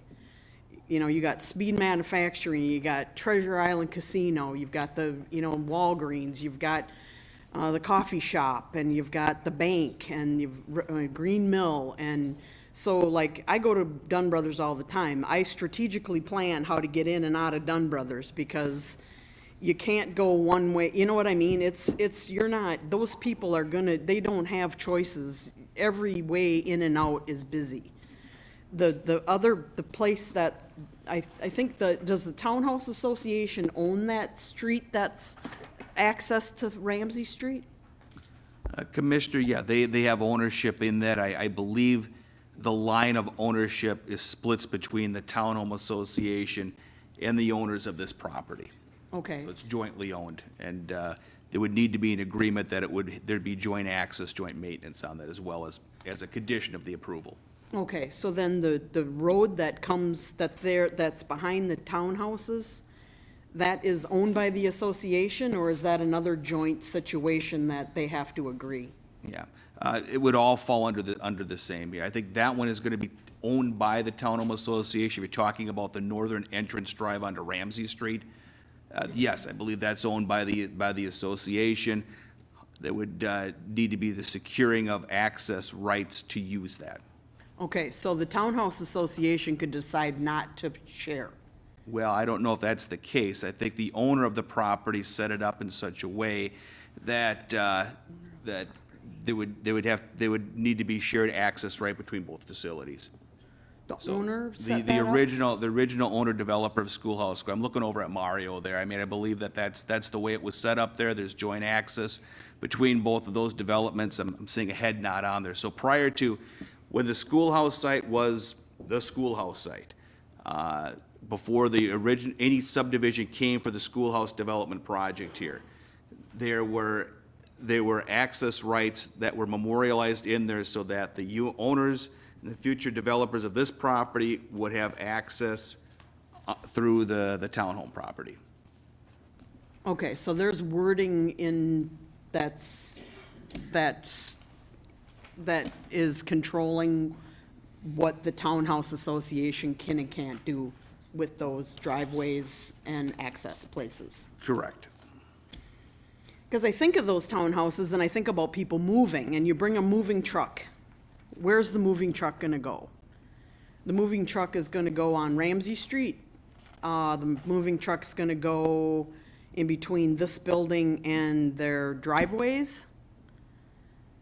I would not wanna move out the front door, because you're up and down stairs, and those things are already 3 stories. So I mean, I don't know. I think moving in and out of those townhouses is gonna be challenging. No, Commissioner, we have a minimum requirement that they meet on this one for the width of the drive aisle. So we've taken that into consideration. What is constructed there, what would be constructed after the apartment complex would meet those requirements. So that we've taken that into consideration. Okay, good. So, with the entrance to the underground parking being so far to the north, what was kind of expected, I guess this is a developer question, what was kind of expected when you put that entrance so far to the north? It makes me believe that you're thinking in your design that people are gonna come in the north off of Ramsey. Is that why? I mean, why would you, I don't understand why the access to the underground parking is so far from the entrance. Because really, I don't know, is your entrance thought to the south or to the west?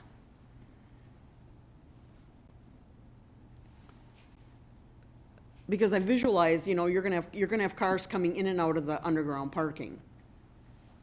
But it's way to the north, where really, I guess, the most logical place people would be coming and going from would be the north of the townhouses.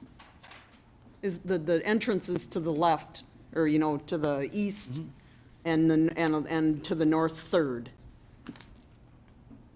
Was the intention that you felt people? Yeah, please.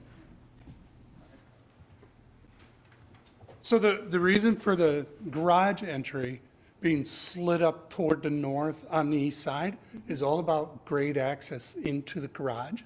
Okay. So at the south side of the building, we're almost at the first floor level. And we basically have to go down about 11 feet to the garage level. And it takes that far of the grade dropping from south to north to finally get to that 11 feet. And as soon as we hit that, that's where we go in. Okay. It wasn't anything to deal with the north drive of the townhouse. Okay. How many stalls are underground again? 62. 67? 61. Okay, so 61 cars coming and going out of the north side of the building and having to drive past all those townhouses every time they come and go.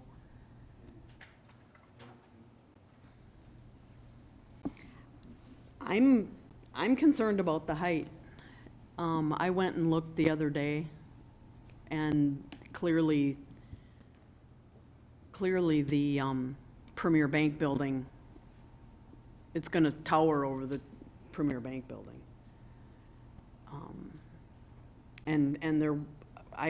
It's so hard to visualize the distance between the townhouses and the building. But at the same time, I would suspect there would be a reduction in value because of the severity of the blockage of the west exposure.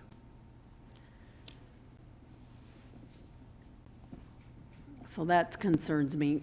Help me understand who owns that lot next to the dog run park. Is that owned by the association? Are you talking about where the dog run is, Commissioner? No, the one next to it. The one next to it? The lot to the west.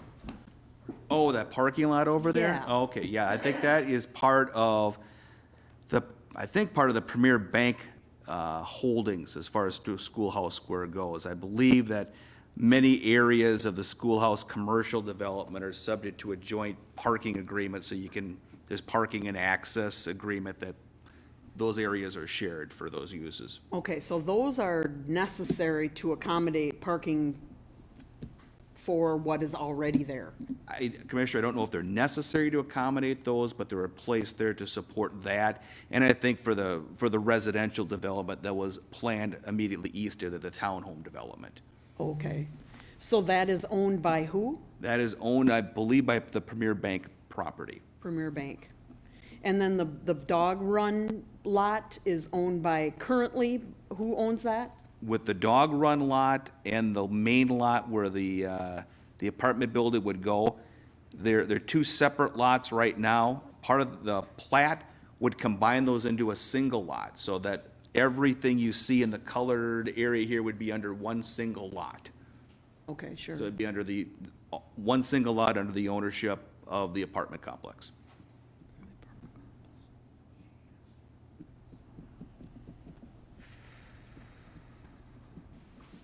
Mr. Chair? I do have a question for developer, whoever would like to represent, Alex, if you will.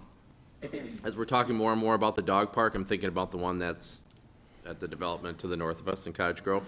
That's out in the middle of nowhere, so it's not around any housing or anything. There's not a lot of coming and going, I mean, it's just the residents there, so access to the dog park is pretty controlled. This particular one happens to be right in the middle of a lot.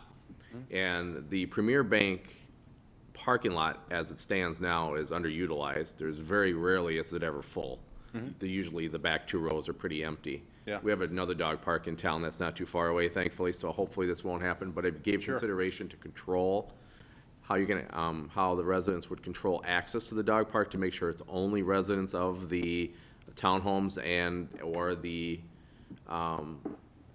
building itself versus having the general public just come on in, park, and use it because it's more convenient than driving to the regular dog park.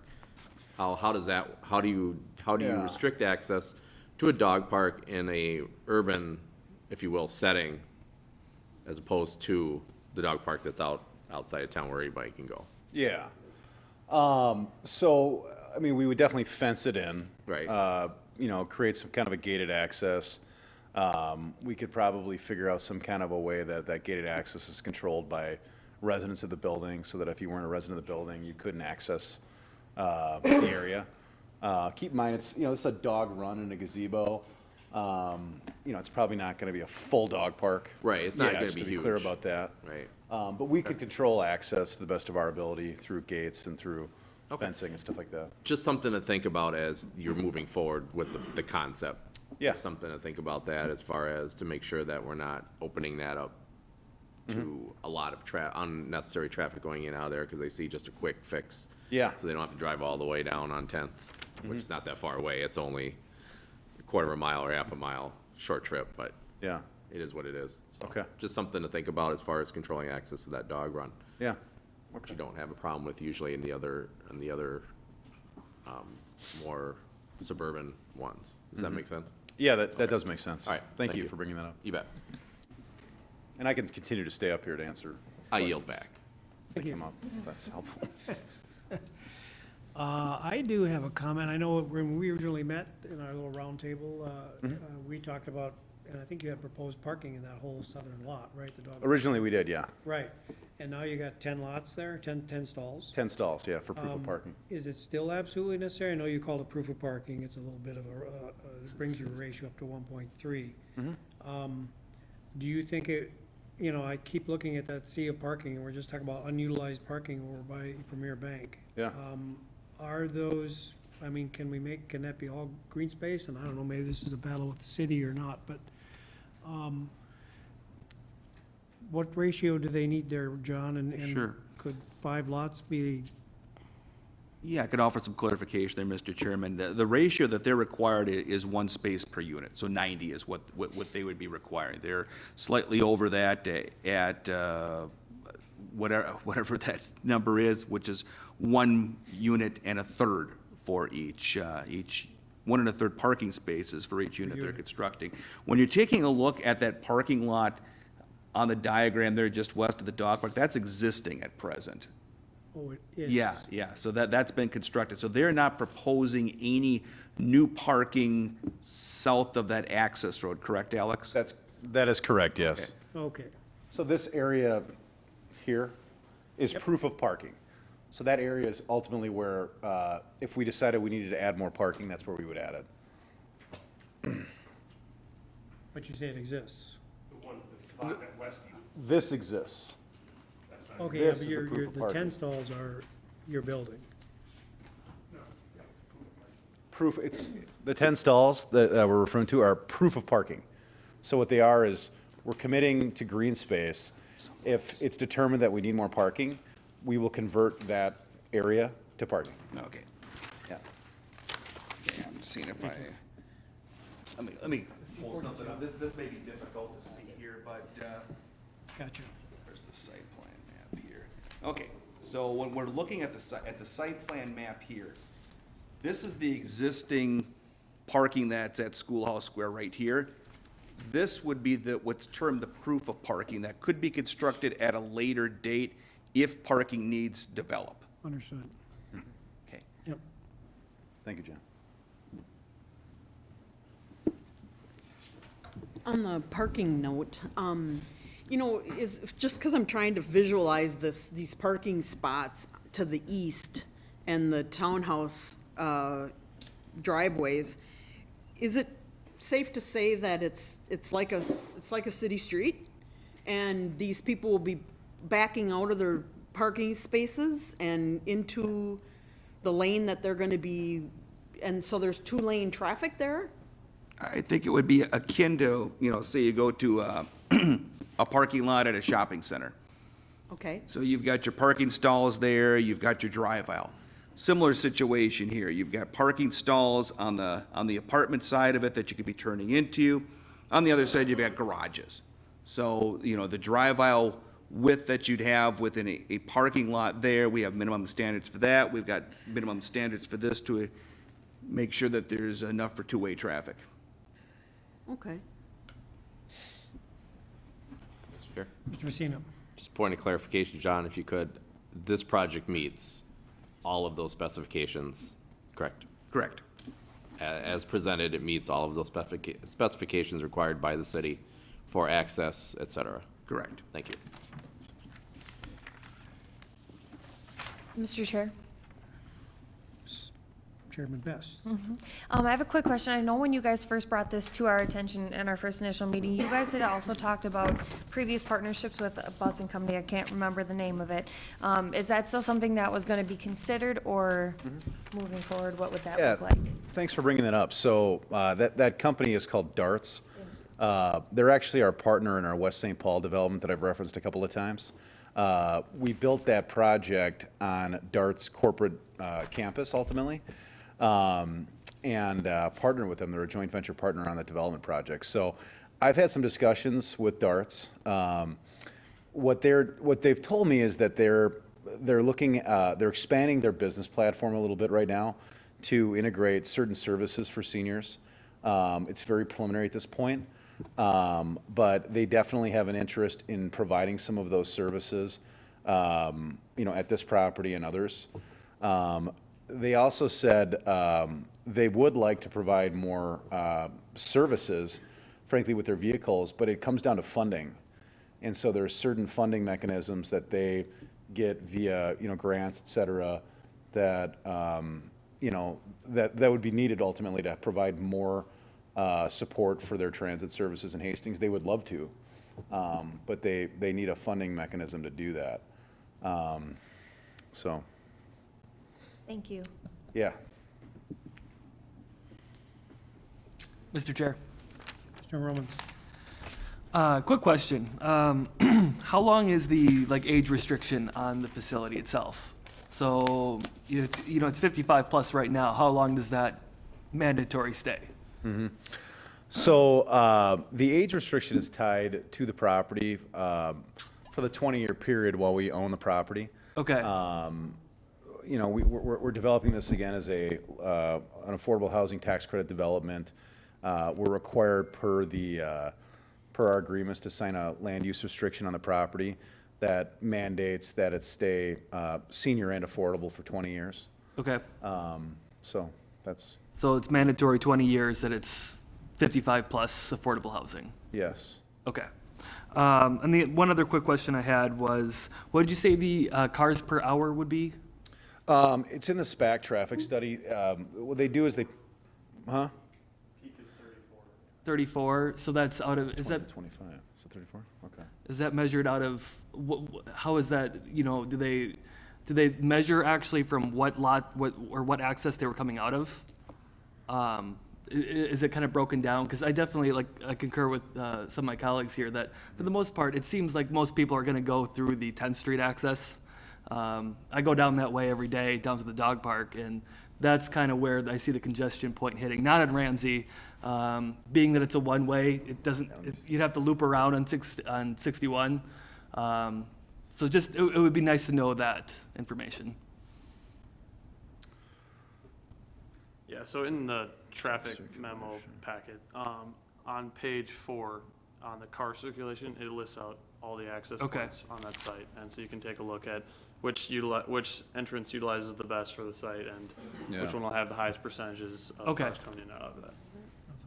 Yeah, it hits on car circulation, truck circulation, and then even, you know, walking paths. Okay. Kind of details that out. I'm kind of reviewing it again as we're talking. And we do not have a copy of that. No, I did not provide a copy in the packet, no. I do have one. I do have one, and I can make it available. I will put that on the packet website for people to look at in the neighborhood, and then I can email that out to commissioners too if you're interested. And, you know, it references here too for car circulation, you know, based on the layout of the site, it's anticipated that the access on 10th Street will have the highest utilization, which we've all been discussing kind of at this meeting. Yeah, it seems like the left turn lane there isn't terribly long off of 10th Street when you turn off for Vermillion. That you could get a little bit of backup there, but who knows? Yeah, and I can make some comments related to the traffic report too. So we did receive the traffic report in and did review that internally. Our city engineer in particular reviewed the work of SPAC Engineering. SPAC Engineering is an independent firm that specializes in providing traffic studies. So so we took the work that they did, had our city engineer look at that to verify whether he indeed agreed with the conclusions within the report, and he agreed with the conclusions within the report. I'm sorry, who was this? Our city engineer. Okay. So due to its proximity and closeness to the highway, is that something that would have to go through studies with state? With the state, no, there's no direct access onto Highway 61 from this development. Everything is going on to streets that are owned and controlled by the city, so no, they would not have involvement in that. John, if I just may say, on the peak parking, when we say that, that's not like 34 cars coming in and out at the same time. That's one car every 2 minutes for that hour. Okay. So if you think about it like that, it's a very small amount of 34 cars. in an hour, right. And that's an average, tell me what that is again? So That's at the highest peak morning hour and peak night hour, Okay, there is a total of 20 new trips, and 25 new trips in the morning and the night. Yeah, so the front page of the traffic study provides a conclusion. And basically what it says is, for this 90-unit senior project, in the AM peak hours of the morning when people are leaving, going to work, there's gonna be additional 20 new AM peak hour trips. And then for the PM trips, they're predicting another 25 new PM trips. It says this is slightly more than what would be generated by a 72-unit senior residential development. slightly more. So, Thank you. yeah. Just a note, John, I don't know if maybe in future reference, if there's a piece of information like that people are gonna wanna know about, it'd be great if we got it. Yeah. Understood. Yeah. I will just reiterate briefly here that we have 3 pieces to this puzzle. In fact, there's a 4th piece that makes things a little more complicated, but step 1 in this, what we're responsible to do here is basically approve the new lot, the joining of the 2 lots into 1, right?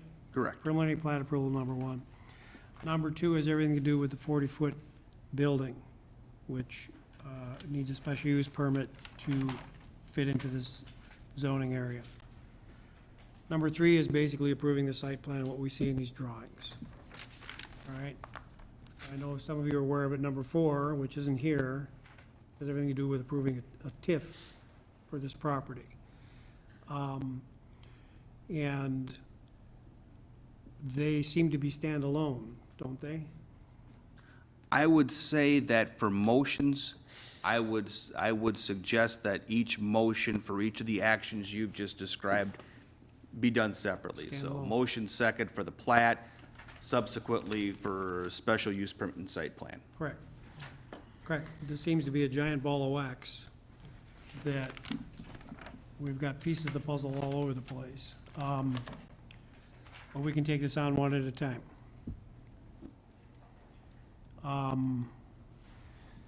But we will have no discussion about the TIF at this moment. Correct. We will do that separately. I don't know if we need to, but we won't. All right? Any other comments on what we got in front of us here? Parts 1, 2, and 3. And again, if you're interested in making a motion, or I could step forth, but there are conditions. The city has set out some conditions. I don't think, so on the conditions for each one of these, part 1, 2s, and 3s. We have no page numbers here. 1, 2, 3. Fourth page is a set of conditions for, recommendations for approval of the preliminary plat. Preliminary and final plat. There are, what, 13 items there? 12 items, I've got a comment. please. I'm looking at the clock, I'm looking at a lot of new information, a lot of things that I would love to be able to get into my head, and, I'd like to table and bring this back so that I feel like I have a better understanding of what's being expected of me, and then to come into these different, the recommendations and trying to encompass what we've learned today into the recommendations. I feel like I would be not doing it justice if I tried to make a decision. I don't know how long it would take for us to go through number 1s through 12. What you can do is you could make a motion to table this, and if we have a second and a vote, Okay, we could go that route. okay. We don't have a majority. We'll see if people are comfortable with what they have in Okay. front of them or not. Sure. So yes, I would like to make a motion to table it, to defer it, and come back with a fresh view. So table item, whatever, this whole thing, to step 1, 2, 3 here, right? Yes. I have a motion on the floor to table any further movement on the Schoolhouse Square Senior Housing preliminary plat, final plat, special use permit, and site plan. Do I hear a second?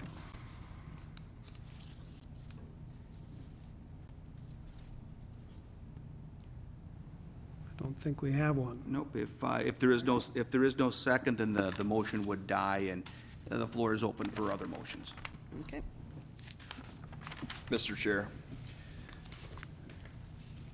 Please.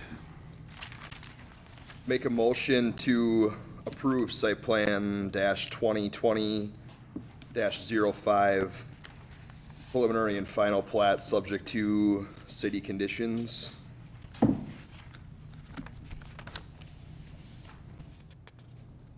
Second? I'll second. Second. All those in favor, say aye. Aye. Aye. Opposed? Nay. Motion carries.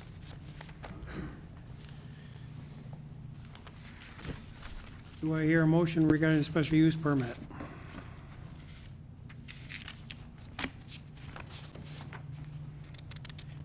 Well, Mr. Chair, I'll go ahead and make a motion to approve the special use permit for the construction of a building exceeding 40 feet in height within the residential mixed unit zoning district under site plan 2020-05.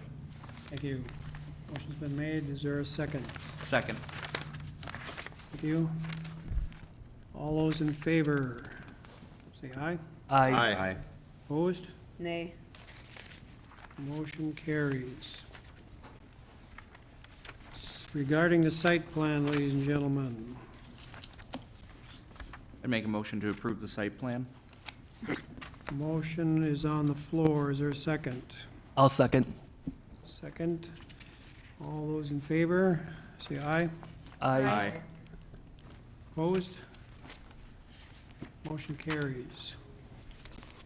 And again, we maybe need to stipulate with the recommendations set forth.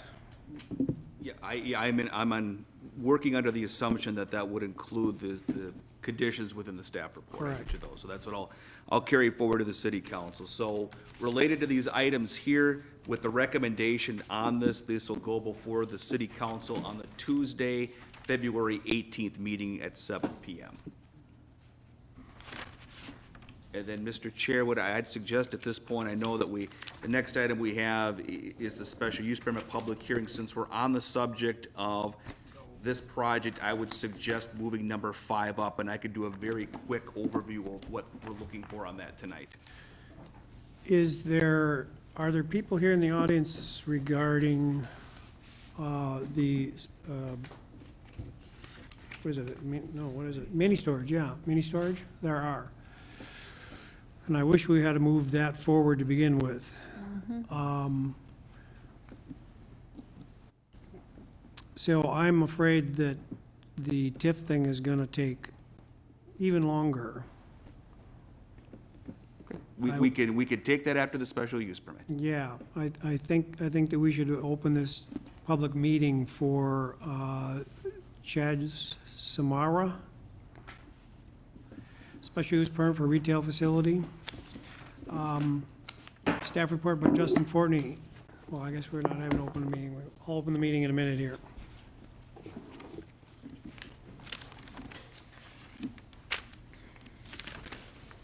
We're gonna take 5 on the 40 unit. 90 unit.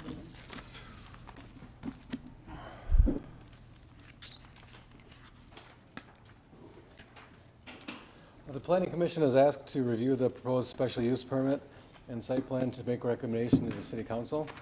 The property is owned by the City of Hastings, which has owned the property since the 1970s, along with most of the industrial park area at that time. In 2005, the city subdivided the property and installed Lightbourne Court along with the city sewer and water mains to attract industrial development in the area. The City Council authorized preliminary approval of the sale of this land at a proposal on October 7th, 2019. The final sale could occur after the development approvals of the project. The zoning ordinance allows industrial uses in the I-1 district by right and retail services and sales with a special use permit. A special use permit review is done to assure that the use is compatible with the surrounding area. Conditions are allowed to be placed on a special use permit approval to assure that it's compatible with that surrounding area. The proposed use of mini storage would be considered a retail service rather than industrial use. Mini storage does not produce much of the associated traffic, parking, and visibility issues as other retail services. The site would not be staffed and most customers would be going to the site infrequently. The proposal wouldn't create any traffic noise or other impacts beyond what is already existing in the industrial park. The property owners were notified of this request within 350 feet of the property, and staff has not received any comments from those mailings. Staff did speak to Jerry Grotjohn a little over a month ago, who came into City Hall when he had heard about the project, and he commented that it was his understanding that mini storage was not allowed in the I-1 district, but only the I-2 district. He's got a similar use in the I-2 district on Commerce Court, which is in the I-2 district is essentially mostly for the utilization of storage because there's no utilities, water utilities in that area. I don't know that it would necessarily preclude it from happening in the I-1 district. This is a 2.145 acre site It's currently vacant and divided into 2 lots. Here are some photographs of the area. This is at the corner of the property.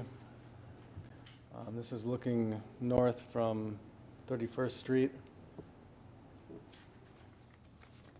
And this is from Lakeborn Court in the cul-de-sac.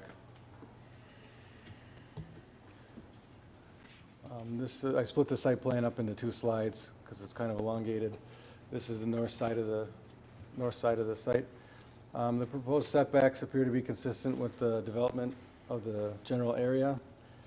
The site plan, or the site is accessed by 1 entrance and exit on Lightbourne Court.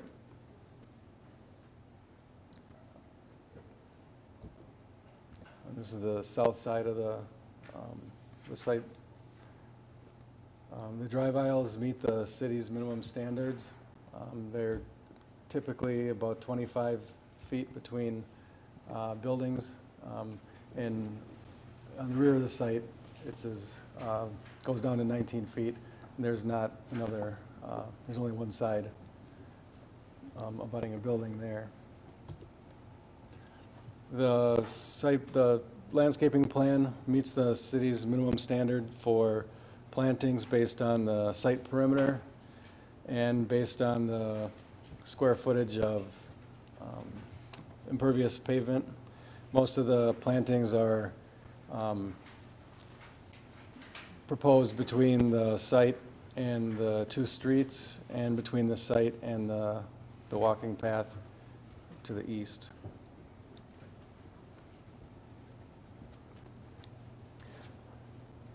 The architectural standards generally require 65% Class 1 and 2 materials, with 25% being Class 1. That would include genuine brick, stone, and glass. For elevations that are visible directly from a street, due to the proposed type of building having a limited wall area, especially on the sides with the garage doors, staff and the applicants discussed alternative designs, and we came to the agreement that the staff would support a 100% Class 2 material on those visible elevations. And I'll go through what those are. Also, they're proposing 2 types of fencing, one on the visible locations along the streets, being a decorative type fence similar to a wrought iron style, and then a coated chain link fence on the back parts of the lot, both being painted black. The building would be antique bronze color for the roof and a hickory moss color for the siding. The proposed siding on the street side elevations would have a brick appearance on the bottom third of the wall, which would be a fiber cement type panel, which would be give the appearance of brick. And then above that, the remainder of the building would be a board and batten type appearance of steel siding with a hidden fastener system.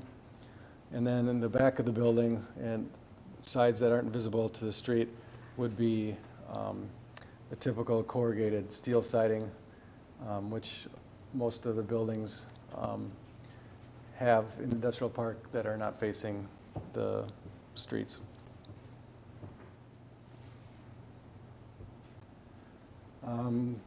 The applicant submitted a photometric plan showing that the light levels leaving the site are well below the limits for foot candles. And staff would recommend approval of the special use permit and site plan, subject to the conditions of the staff report.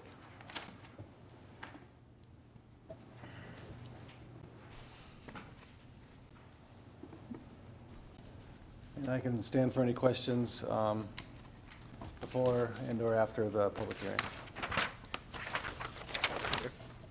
Commissioners? I have a question. Messina? At this point, Mr. Chair, it might be appropriate to open the public hearing, and then we Do can... that first. And then we can answer any questions from the commission. Okay, thank you. You okay with that? All right, at this point, I will open the public hearing for the special use permit plan 2019-34 mini storage. Now's your chance. Please come to the podium, name and address. Thank you. Hi, my name is Lori Briner. I'm at 2193 Glacier Way, and I received a mailing that there would be mini storage proposed. And I'm curious to know, how tall is the unit or units going to be?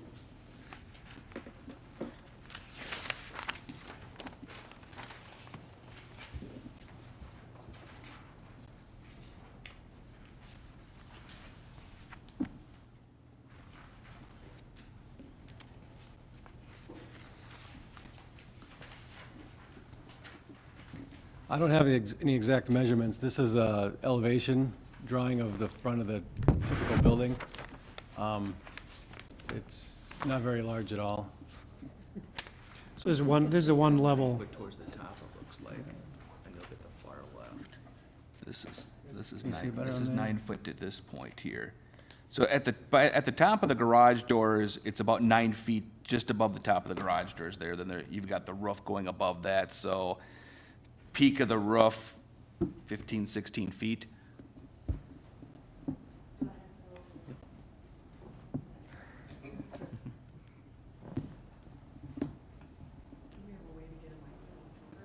No.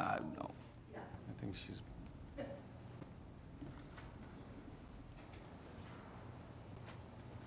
I was curious to know, are there any outlots that will not be occupied by a building? Will there be any outlots for general parking that does not have a building on it, for mini storage? An outdoor parking space, say for boats or other things they So might for require outdoor outside. storage. Okay. Outside. Storage is what she's asking. Yep. so the site is designed just for the 3 buildings that are shown on the site plan and the drive aisles for those. There's no sites identified for outdoor equipment or effects.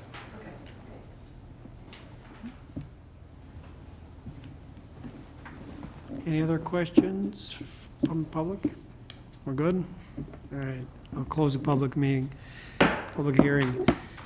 All right, and commissioners.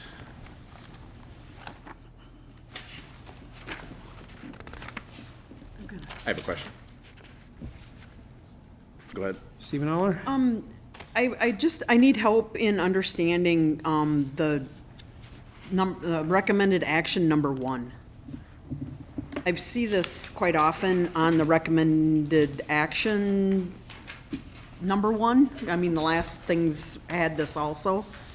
So conformance with the Planning Commission staff report. Help me understand what the reality of this is. It means that as they start to develop the site, that they do it in conformance with the plans that they provided us. Okay. It means they do what they showed they're going to do. They do everything that we discussed that is in your staff report. Okay, thank you. Commissioner Messina? Yes, actually, you answered my question about the outdoor storage. Is that a condition that we can put in here under the recommended action if we Yes, amend it that? is. Okay, so I'll probably be recommending that. As far as on the southeast corner of the building there that goes right up to 31st and Glacier, I'm sorry, what did you say your address was? 2193 Okay, as far as that southeast, Glacier Way, that's okay. As far as that southeast corner goes, so there's gonna be, so you got the walking trail, then you're gonna have a black coated 6-foot fence, or 4-foot fence? What kind of fence is that? How high is that fence? That'd be the decorative over there, wouldn't it, on the trail side? Justin? Well, it'd be the decorative fence would be along 31st Street. How high is that fence? I don't know that that's in the plans. In industrial park or even commercial areas, there's no height restrictions on a fence. It does show it on the plan. I don't know that it has dimensions. They would probably get a fence permit at a later time and Okay, so, because this shows that there's a fence and there's a seated area, right? A proposed area to be seated, correct? That's green Yeah, on the- space? on the site plan, it shows the location of a proposed fence. Yeah, we know how high, we don't know how high it is.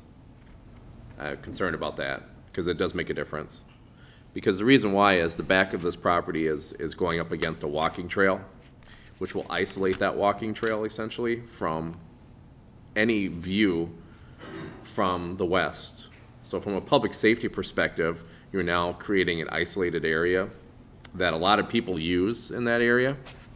And so it helps me to know what the sight line is gonna be from inside the property to outside the property and vice versa. Otherwise, because that trail is large enough to drive up on, okay? And so that's my concern, is that it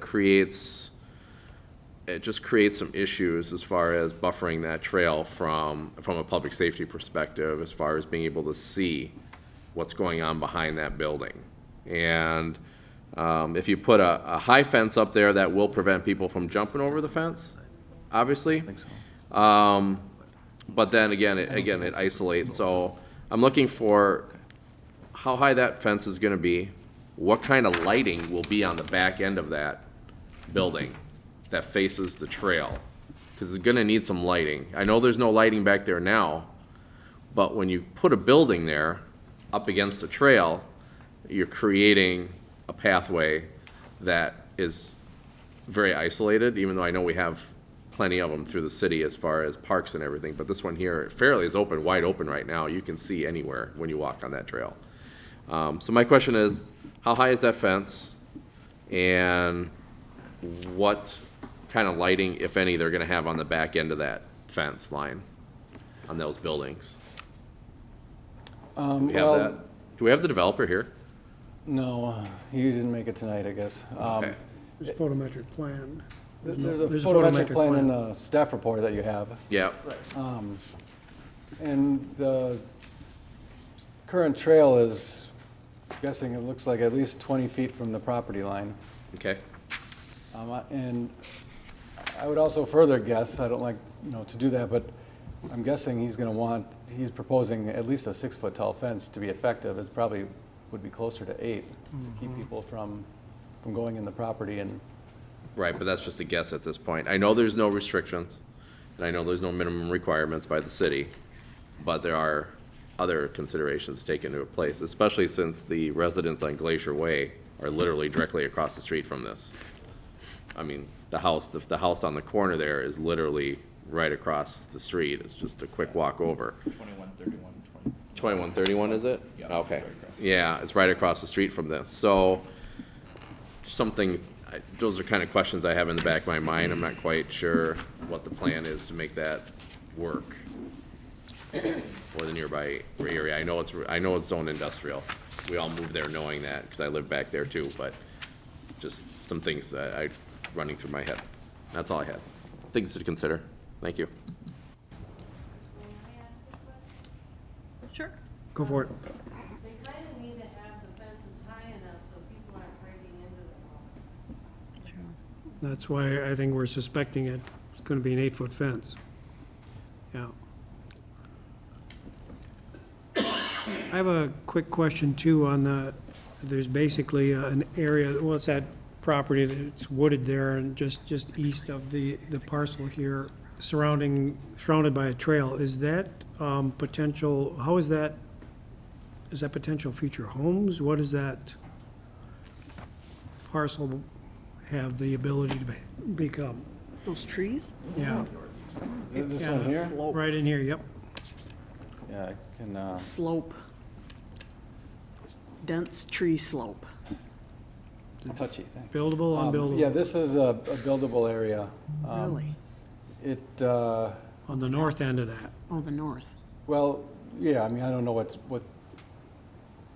part of it is truly buildable, but This is guided for residential use. Gotcha. The property card said use as residential townhouse. Yeah, it was part of the Glendale Heights overall development there. I think it's designated for a 40-unit apartment building. Perfect. Thank you. That does all.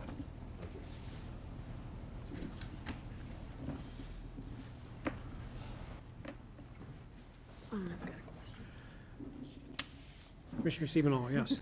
When I look at the fire marshal comments and they find they can't maneuver the turns, so I'm wondering, obviously the fire marshal isn't here, but, so then it's just a risk to the property owner that the trucks can't get where they get where they need to, and because of them not being able to maneuver? They'd have to drag a hose. Pardon? They have to drag a hose. Drag a hose. Hook an apparatus to a fire hydrant and drag a hose. There It's a are two. common- Okay. It's a common thing. There are 2 fire hydrants located right on 31st, Yeah, they have right off adequate of Glacier Way. access to fire hydrants. They didn't find it necessary to ever need to drive a fire truck in Okay. between these little buildings. Right. Okay, cool. All right, thank you. There must be, there must be a hydrant in the cul-de-sac as well, wouldn't you? You don't know, There's sufficient amount of hydrants in the area. right? Yeah.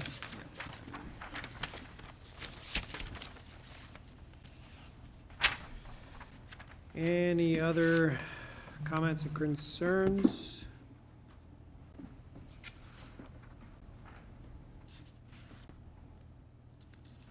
Mr. Commissioner? Mr. Holbert? Mr. Chair? I guess I just piggyback off of Commissioner Messina about the fencing and the lighting in that area. If there's a way for us to get an idea of how it's gonna be backlit, because I know that the walking path is like 20 feet away, but with that fence there, that closes that gap really quickly for somebody, just from a sight line point of view, like Commissioner Messina was saying. So I guess for me, I would like to see or find out what the plans are for the height of the fence and lighting around that entire area, just for a safety concern. Well, in the back of your packet, there's a map showing the lighting of the site. It shows the location of the lights. It shows the amount of light that would be coming off of those light fixtures. The fence is either gonna be a decorative wrought iron type fence or a chain link fence, both of which are fairly transparent.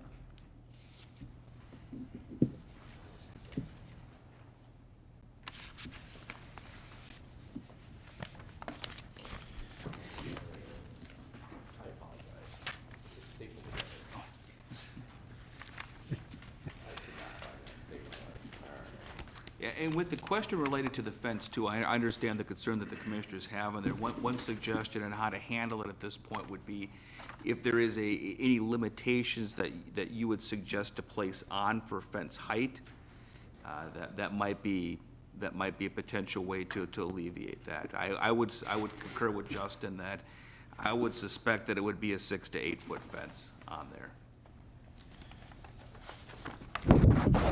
And I might add my 2 cents. You know, whether it's a chain link or wrought iron, there's light that passes through these things. I don't think the fence is as much of an issue as far as providing a shielding back there as the buildings themselves. I mean, as far as hiding this trail and concerns with safety, I think it's more an issue of the buildings. And if and basically, they're required not to shed light off their property, so all of these lighting go down to zero out to where our trail's at. And so if we're concerned about safety, maybe the only recourse is that the city puts up a couple of lights or something. I don't know if that's something that could be done, but certainly changing the complexion of how this trail used to sit out in the open, and it's kind of guarded now. I don't know if it's something that needs to be lit, or. Yeah, go ahead. I guess I don't understand the concern. The path currently goes right along the edge of a dense forest. We have trails that go through along the river, through dense forests. Are you worried about somebody hiding behind the fence or something, I guess? No, not I'm sure. worried about the security of the actual property itself more than anything, because that allows people to drive up back behind there unseen On the trail. on the trail, jump that fence, and make their way into that property. That could create some issues. I just from my own knowledge and my own history, my side job out here, that's something that's always in the back of my mind. So it does present an opportunity for people who want to do something nefarious to do it unseen. Okay. As I opposed to now where misunderstood they your- can't do that. I misunderstood your concern. Yeah, well, that's what I really meant, as far Okay. as that's concerned. No, all the trails themselves are all dark at night. No, that's no problem. But it does present a unique opportunity for someone to drive back there virtually unseen, because once they make that turn, the residents at that corner house won't be able to see them. And once they're behind that building, the residents from Voyager Parkway will not be able to see them either with this building in the way. So it's just something to think about. That's why I want that fence to be higher, and that's why I want no outside storage, because that's just gonna invite problems. So I it's not a understand. matter of lighting. Would that solve, or? It would, no, it need, the access to the back part of that property needs to be such that anybody who enters onto Improved. that thing, yeah, has a little bit more difficult time getting over a 6-8 foot fence than a 4-foot Yep. powder-coated fence, that they Yep. could just hop over onto a seated area and then they're in. Does that make sense? Yeah. Okay, thanks. Thank you. So I have a question. If that gets developed as residential, that little piece, so the illumination could you go back onto those people to have it be, when it backs up to residential? How do you deal with that part of it? Their proposal currently meets the requirements if it was residential. Oh, okay, cool. That's helpful. Perfect.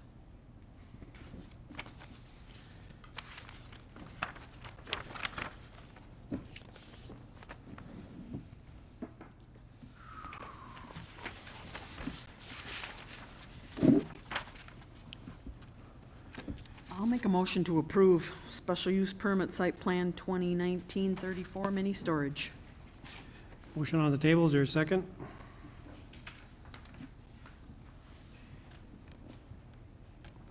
Mr. Chair, I'll second, but I wanted to go ahead and We can further this discussion. So Add. we got a second? Further I wanted discussion? to go ahead and Yes. add that other condition about no outside storage. Okay, so point of clarification here, we got a motion on the floor here. Was the intent on the person making the motion that there would be any conditions on it? We have the conditions listed within the staff report, the 7 on that one. There's been some suggestion during the conversation here that perhaps another condition related to no outside storage should be added. I just want to clarify the motion on the floor.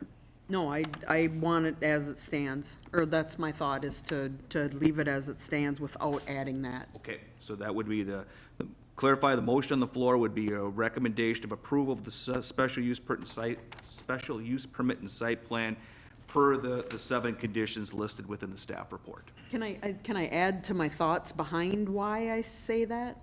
I think we'd look for a second right now, and then it Okay. could be open for discussion. Okay.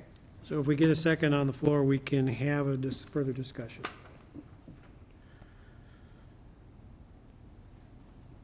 So we don't have a second? And so, Mr. Messina, you wanted to add? Yeah, Mr. Chair, I'll make a motion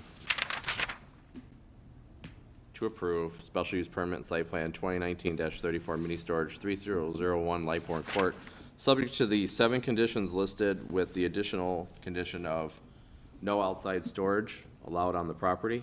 So at what point can I make a comment about it? We'd have the motion on the floor. There would be a second on that. If it's seconded, then discussion would Okay. occur before the vote. Thank you. Sure.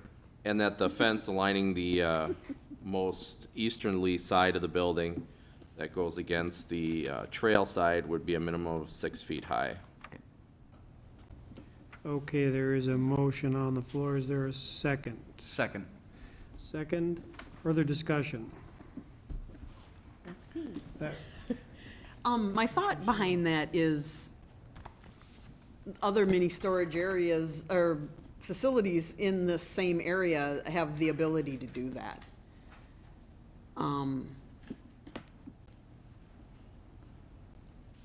And they back up to wooded areas, you know, there's still that risk, and it's currently being done now. So that's my thought behind it is, I like to be fair about people being able to do it. If they're able to do it in one spot, they should be able to do it in another. Because there's that mini storage down by Old Mill Park, right by the cement place. You know where I'm talking? Yeah, I understand. South This side of particular the unit, mill. however, literally is within 30 feet. That corner, that southeast corner is within 30 feet of those two residents on the corner.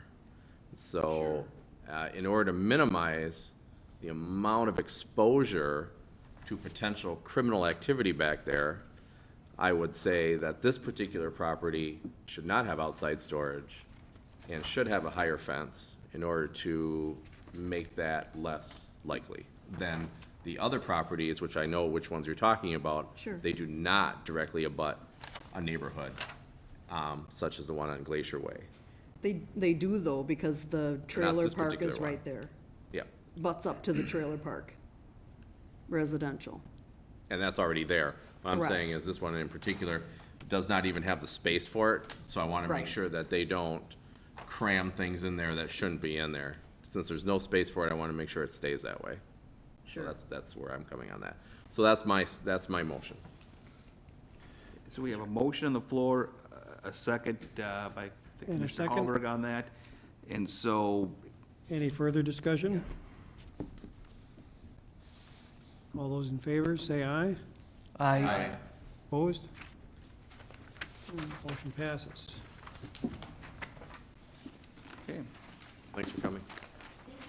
Sorry we put you in the back of the line. So, if I can find my agenda, here we go.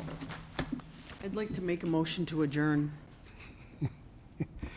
There is a motion on the floor. Is there a second?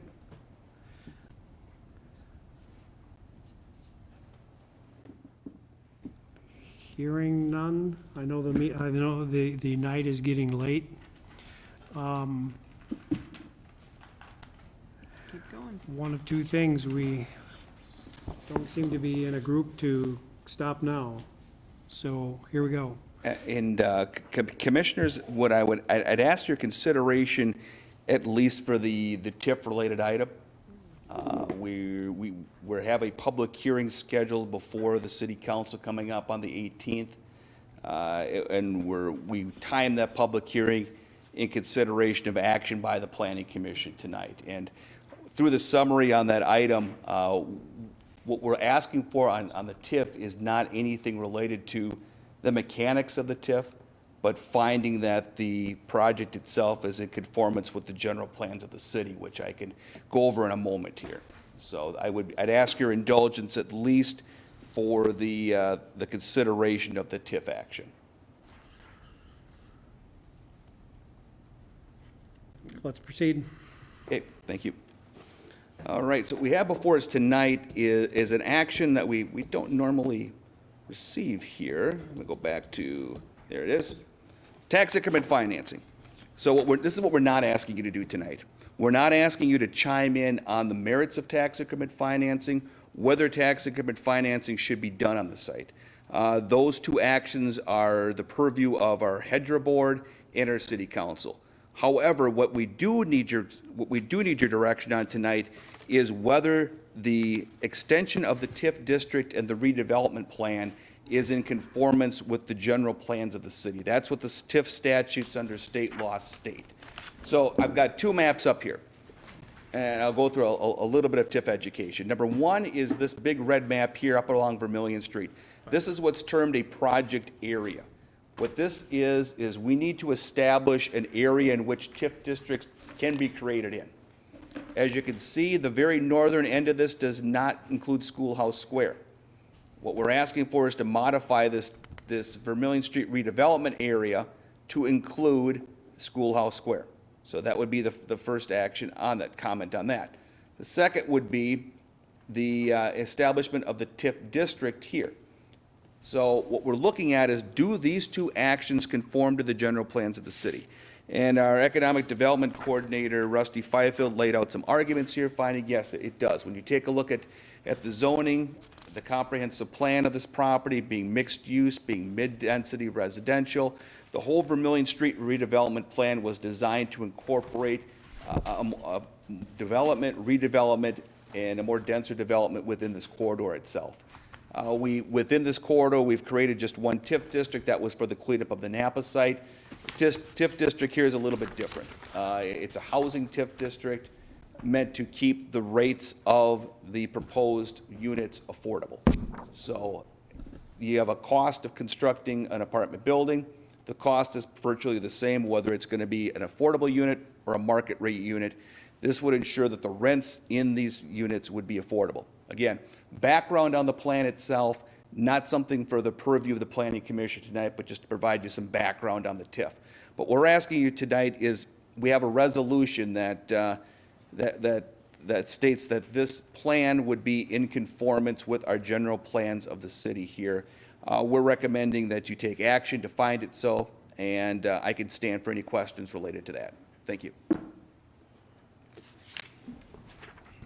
Commissioners. Mr. Chair? Mr. Messina. I just have more of a comment, John. This is my first experience ever with the TIF, ever on the Planning Commission, and I took an entire afternoon and researched it online and how it works, and amazed myself at how much there's a whole textbook just on this. And I looked at uses for TIFs in other areas, other cities, Richfield being one of them, West St. Paul, and this fits right in. I mean, it is exactly what it's used for, and when I educated myself on it, it all fell right into place. So it absolutely does fit the use as proposed in the memo. So, thank you.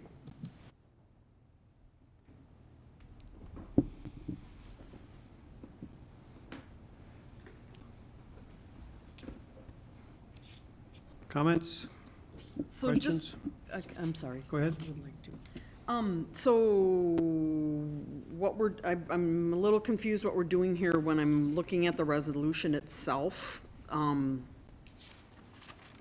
We're approving the resolution or not approving the resolution, is that correct? That is correct. So the term of the resolution itself there's two things within it.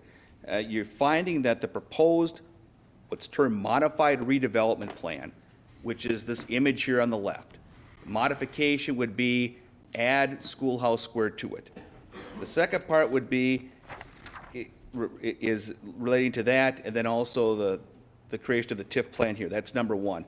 And number two is that the commission recommends that the city council hold a public hearing as required by law to adopt the redevelopment plan, because you're finding the redevelopment plan, the goals of that, consistent with the general plan of the city. The general plan of the city, is typically considered, the comprehensive plan, other plans that we have in place. So does this development and the addition of this to the TIF, is this in conformance with the goals of the general plan of the city?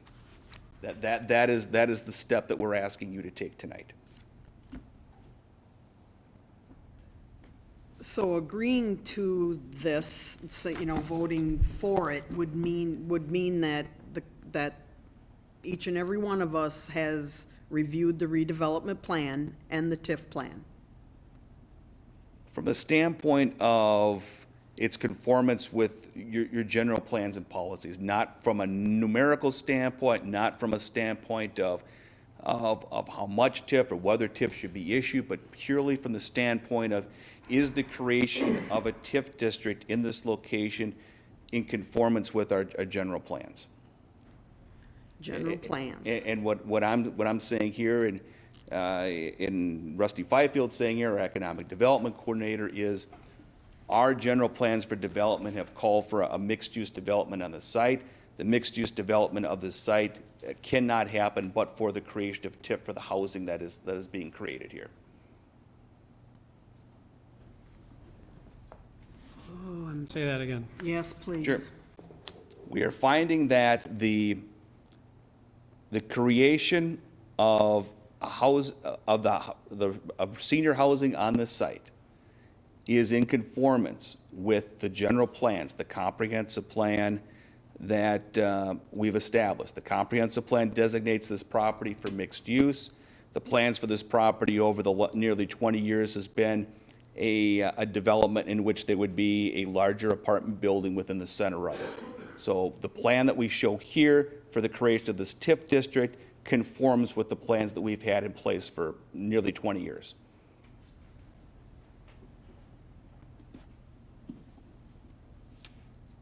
And a TIF district is what exactly?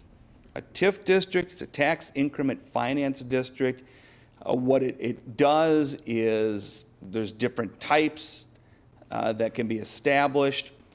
What it does is it takes the base value of the property, the taxes paid on that at the beginning, and that tax rate is paid for a period of time, but the increment, which is the difference between the value before construction and the value after construction, can be done as a TIF bond through the city and used to make the development happen. That's essentially the nuts of it. It comes with what's termed a but-for test, that the development itself could not occur but for the creation of TIF. The but-for test in this situation is the price for construction of an affordable senior housing product and a market rate senior project is very similar on it, and that you would, in order to keep the rents affordable on the project, you need to establish a TIF district. So that's what we'll be establishing here. There's different types of TIF districts that we use. This is much different than what was used for Hudson, what was used for the Napa site, what was used for downtown. I don't think we've really had a housing district before. This is something new for us. So are there other TIF districts in Hastings? There are. There's probably, we've had, this is the 8th one we've ever created. Actively right now, there's probably 3 or 4.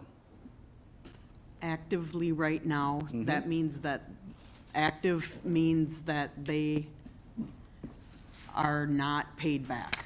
Is that what active means? No, active means is that there's a certain period of time in which the TIF bond is eligible on the property, that that revenue, the increment between the taxes paid today and the development of it is available for the development of that property. This is probably getting a little bit too much detail for the consideration of Planning Commission tonight. The consideration of that is an important consideration, but the purview of our Hedger board and our city council. Hedger is taking this on this Thursday night, and the city council is taking this on next Tuesday night on this. So those important questions will be asked and deliberated by those bodies. The responsibility that we have here tonight for the Planning Commission rests on conformity, whether the creation of this TIF district and the redevelopment project area is consistent with our general plans. Is it consistent with our comp plan? Is it consistent with what we've been planning for development throughout the city? And I would contend that it is, considering that it's the mixed-use aspect of this development has been within our plans, at least the 2 or 3 comprehensive plans that I've been involved in here. And the development on Schoolhouse Square site over the last 20 years is consistent with what we're showing here. So, okay, so it's late and I'm trying to think and I'm not having a very easy time of it here. So the TIF plan is, okay, the redevelopment, okay, so is the TIF plan here?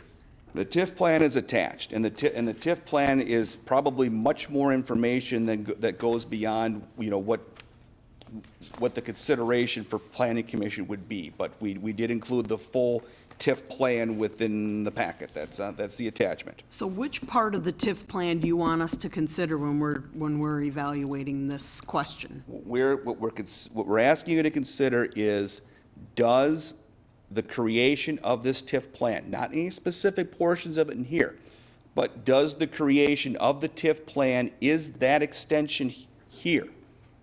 Is, by bringing this into TIF eligibility, is this in conformance with our comprehensive plan, our general plans of development? TIF eligibility. And so when you take a look at the use of this, is the use of this property consistent with our comprehensive plan and other plans that we've had for this site? That's what we're asking. How are you doing with grasping this? Mr. Chair.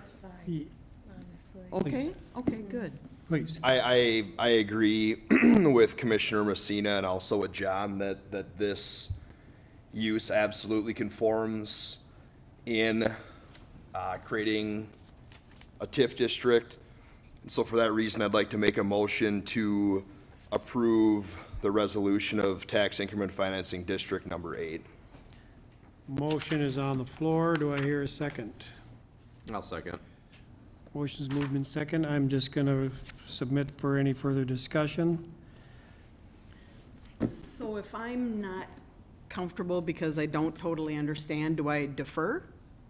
Or how do I Your vote? options, Commissioner, would be to vote A, nay, or present, I guess. So it really depends on what your feelings would be to vote either one of those ways.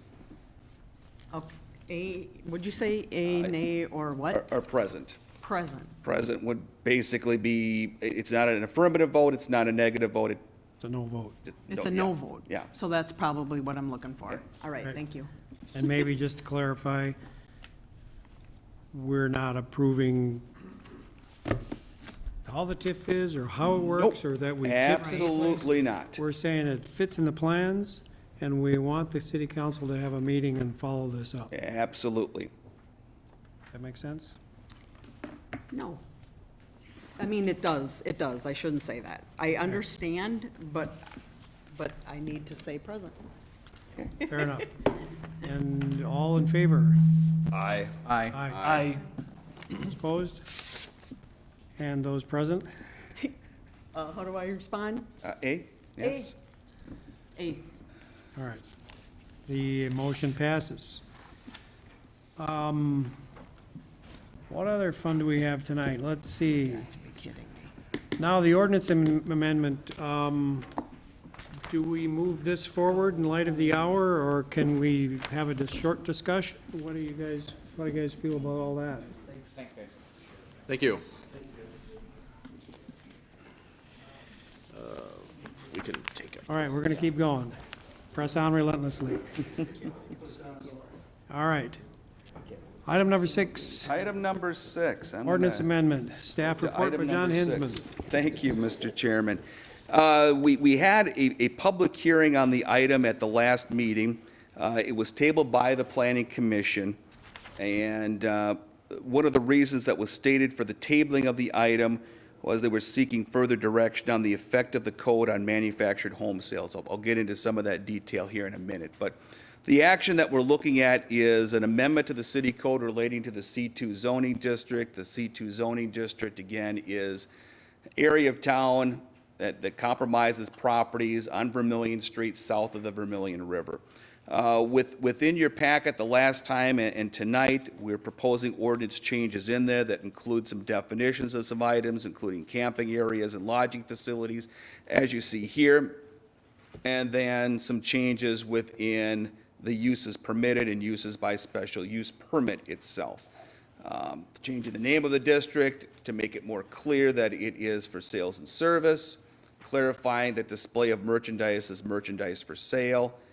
When you look at uses permitted, we took out some language that we considered vague under item number 1, that are commercial establishments oriented to the motorist, limited to that to food and beverage establishments, auto service stations, auto repair shops, car washes, lodging facilities. So tried to make that a little more tighter and a little less ambiguous. 2 is the same as it has been. Under uses by special permit, we did qualify that the commercial establishments be commercial sales establishments for large off-site parking, display. What we're limiting this to farm implement, auto truck dealers. We are taking out, or the proposal is by staff, to take out manufactured home sales and building material sales. I understand that at the last meeting, this was a point of contention, point of discussion during the public hearing aspect of it. We reviewed the effects of taking this language out with our city attorney and other attorneys that we have looking at this item. And it was the opinion of those attorneys that the removal of manufactured home sales would not have an effect on the ability of homes within the Hastings Terrace Mobile Home Park to sell. It would be a similar situation as to homes within any other residential area within the city. We don't preclude the sale of those homes, even though within a zoning district, they're not necessarily included within it. So it would still allow the ability for homes within Hastings Terrace Mobile Home Park to continue to be sold to future owners on that one. That this stricken language, this removal of this language from that district would not have an effect on that. So along with the information that we're considering tonight, you should have at the Diaz here a copy of a letter that was submitted by attorney representing a property owner, Mr. Lambert, who is present here tonight, outlining some questions and issues for your consideration as well. So we did hold the public hearing on this one at the last meeting. I leave it up to the Planning Commission as to whether they want to accept further comment, if further comment is asked at this point. But I can stand for any questions related to this. Again, what we're asking from the Planning Commission tonight is to consider a recommendation of the proposed code changes here. If the Planning Commission votes to do so, then these would be forwarded to the City Council for their final consideration. So I can stand for any questions. Any questions for John? I just have one thought. I know that we looked at this language. Didn't we want to modify something? I don't remember what it was. Did we get modifications? Correct. Mr. Chairman, I think the language specifically that we were looking at was how do we deal with manufactured home sales? There was some concern by the commission that if we were to strike manufactured home sales as proposed within the ordinance amendment, that would preclude the ability for homes within Hastings Terrace Mobile Home Park, which falls within this district, to not be able to sell their homes. And frankly, it's a concern that I hadn't thought about. It wasn't my intent in providing that stricken language. Thought about adding language to it to address that. In discussion with the attorneys that we have, came to the conclusion that would not have an effect, in their opinion, on the ability of homes within Hastings Terrace Mobile Home Park to sell. So since that would not have bearing on that, I'm not proposing any changes at this point. But again, that's left to the purview of the Planning Commission.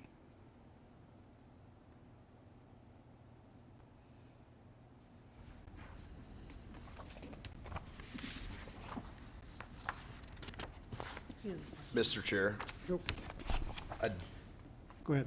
like to offer that we allow the Mr. Lambert here to speak, given the time he's sat here patiently with us.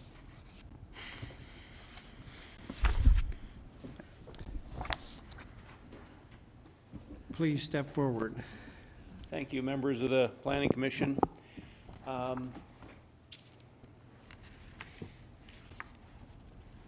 You know, it's interesting tonight. I do appreciate the time being here. I've worked in a lot of municipalities and a lot of cities over time. And it's interesting how you can sense when a staff member or a staff wants to accomplish something and how you can sense when a staff member doesn't want to accomplish something.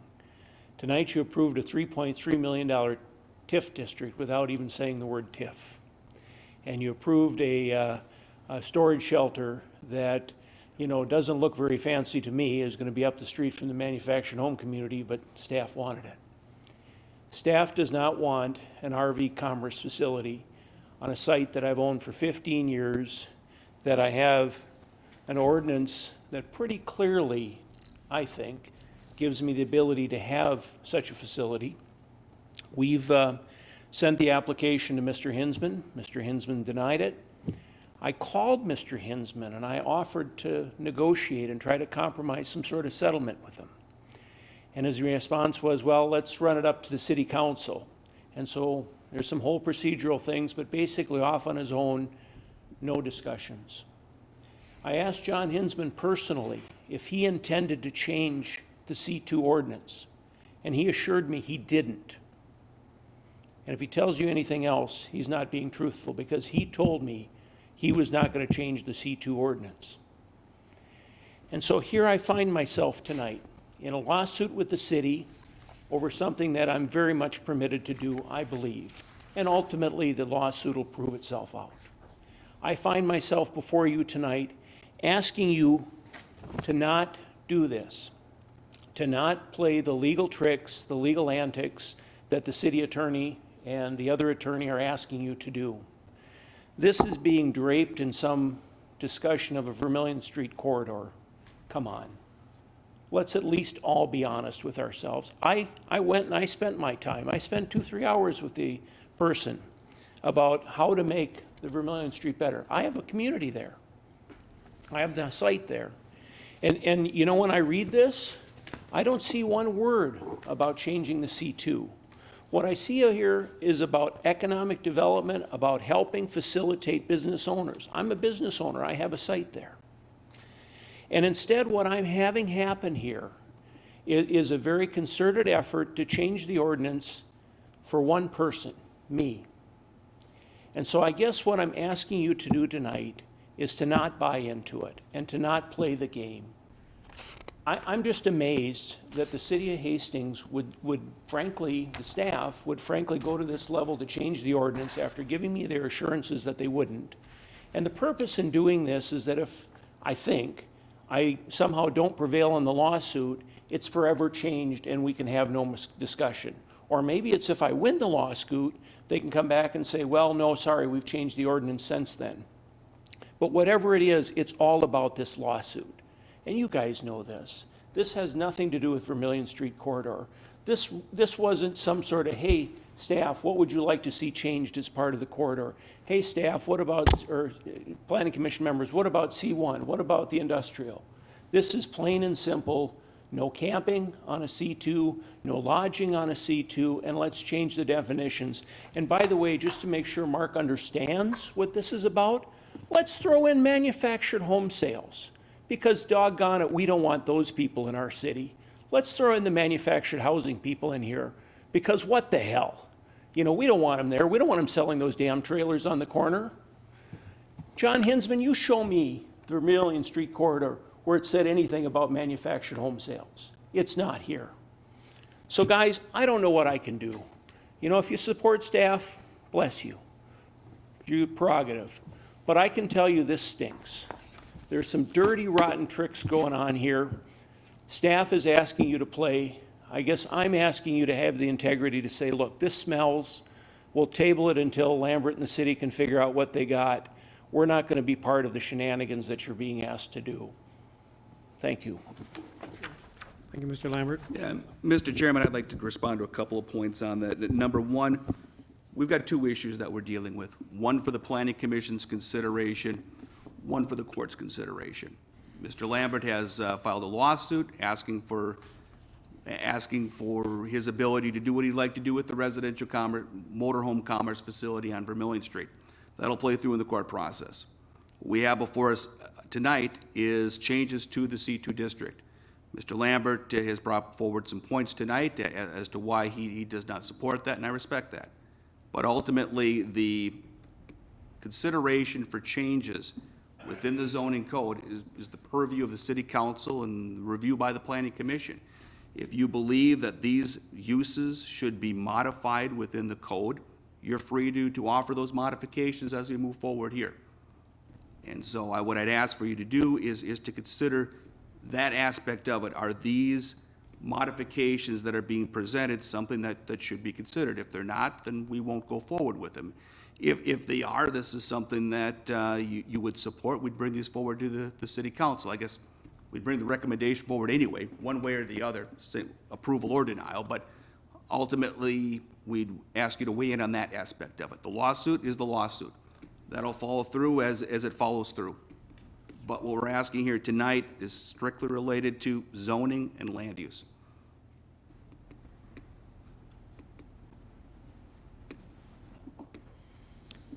Commissioners? Mr. Chair, I have a quick question for Mr. Lambert. Thank you for staying, by the way, in this late hour. Paragraph 3 states discriminatory intent targeting our client's property is improper and have adverse impacts on Summit. The amendment also fails to acknowledge the impacts of the proposed will have on the Hastings Terrace manufactured home park. Paragraph 2, I get a little bit more information as to what your intended use of this property is. So I'm wondering if you can expand on for me exactly, just in a number fashion, just real quick bullet points, what the adverse impacts on Summit will be, knowing that we've been assured that it won't affect the sales of those existing properties. So I'm just wondering what the adverse impacts on Summit and Hastings Terrace will be. Because this is kind of generic, I'm just looking for specific bullet points. Thank you, Commissioner Messina. The challenge that I have is there's an interplay that's happening between our lawsuit and between what we're asking for here. What I can tell you and what I believe is this will have an adverse impact. I think, and I don't know this, but I think the game that's being played here is that by passing this ordinance, if we somehow prevail in court, which I think we will, the adverse impact will be we win in court, then we come to try to use the facility that we applied for, and because of the new camping, lodging, and various rules that Mr. Hinsman and company are asking you to adopt, they'll now take the argument that, well, even though you were approved, you weren't approved prior to this action happening, and therefore, we're not going to let you do it because your approval postdates when this ordinance was changed. Okay, so I understand that perfectly. Understand that. So that, and that's my point. How am I being impacted? That's immediately how I'm being impacted. Okay, but I want to know, it says adverse impacts on Summit and the residents of Hastings Terrace. So I'm wondering how this will have direct impact on those residents of those two neighborhoods. Of Hastings Terrace or of this home Correct. site here? Correct. I want to know what those adverse impacts are. Well, It just obviously, says the concern adverse. that the attorney was drafting is why is manufactured home sales included in here? I would turn that around, Commissioner Messina, and ask, again, what is the purpose in targeting manufactured home sales? Has there been any discussion by any planning commission members, any city? Has there been any complaints about manufactured home sales? So I guess the short answer is it's going to prohibit manufactured home sales. Mr. Hinsman tonight will tell you absolutely not. This won't impact manufactured home sales within the community. The community is in a C2 district. You are about to adopt, or perhaps not, adopt something that makes at least an ambiguity within your statute. And again, I would ask, for what purpose are we doing this? Is there any commissioners that asked to have manufactured home sales included in here? I would suggest to you that this is an additional targeting of manufactured home communities for the purpose of just trying to, what? Make it more difficult to do business? I think the onus goes back to Mr. Hinsman. Where's this manufactured home sales language coming from? What's the purpose in adding this?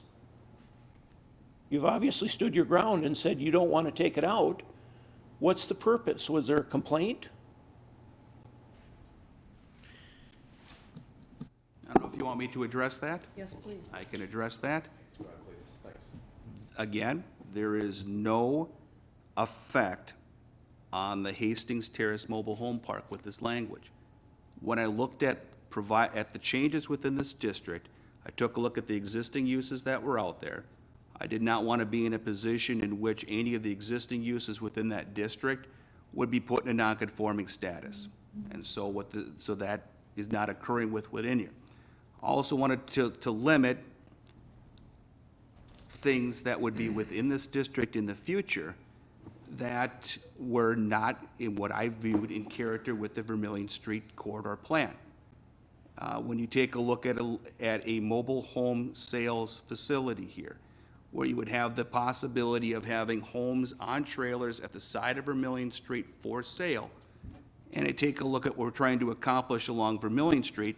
In my opinion, I don't think that's in keeping with what the plan had developed.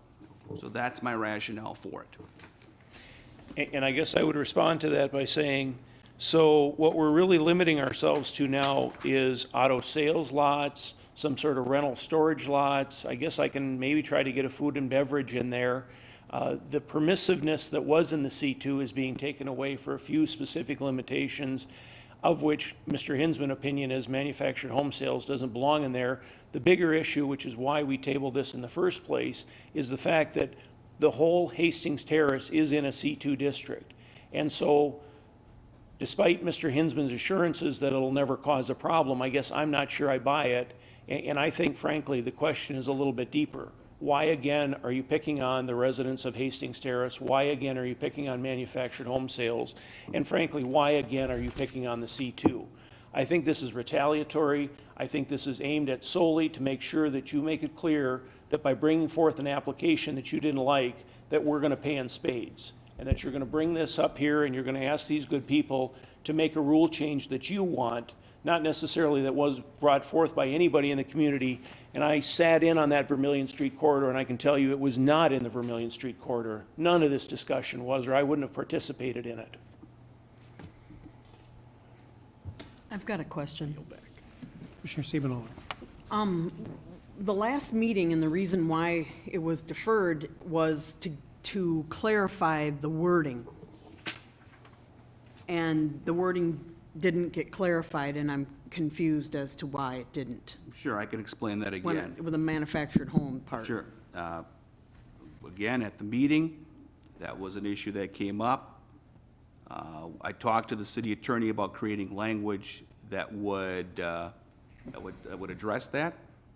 When I spoke to the city attorney, we both concluded that the abilities are already present for homes within Hastings Terrace to resell, so that there is not a need for additional language. Furthermore, when you look at the Hastings Terrace Mobile Home Park, it is termed what we term a non-conforming use. It is a use that has been there prior to the establishment of zoning. Having a mobile home park is not a use that is permitted within the C2 district. However, it predates the C2 district, and that's fine. It can continue on as it is. So it's a little peculiarity with that park. Okay, so the conversation last meeting was help the ordinance be more clear. Because when we talked about it, we said mobile home sales. Well, mobile home sales is Wausau Homes down the street. And you said, well, I didn't mean that. I'll make clarification again on that. There's two things in my mind. When I looked at the change in this, when I see manufactured home sales within a commercial district, granted, C2 district does not allow residential use. There should not be any residential use in the C2 district. We got this mobile home park. That came before it. So what I'm looking at here specifically is the sales of manufactured homes on trailers that would be hauled elsewhere, not the final product, not someone's house. That's not affected. So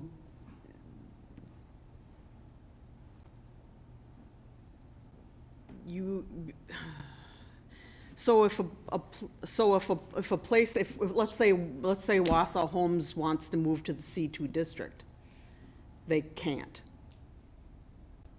What this ordinance amendment would do is you would not be able to have a finished mobile home for sale that could be hauled off someplace else. So that, it doesn't say that, though. So I'm just wondering, that's why, so then, when we ask for something, okay, when we ask as a committee to get the wording clarified, we don't have that power, obviously, because you and the city attorney decided we can't you're not gonna do that. You're not gonna do what we ask. Commissioner, you have the ability to recommend anything you want to. I am just reporting back to you that I took the consideration of the planning commission to heart, had discussions in it with people that know more than I do on land use law, and came to the conclusion that the language would not preclude the sales of homes within Hastings Terrace, which my understanding of the rationale of the planning commission from the last meeting is they wanted to ensure that that could continue. The opinion I got back from people who know more than I do was this, that the language as it sits right now would not prevent that from occurring.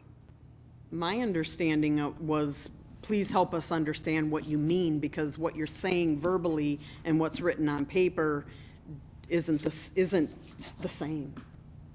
That was my understanding why we deferred.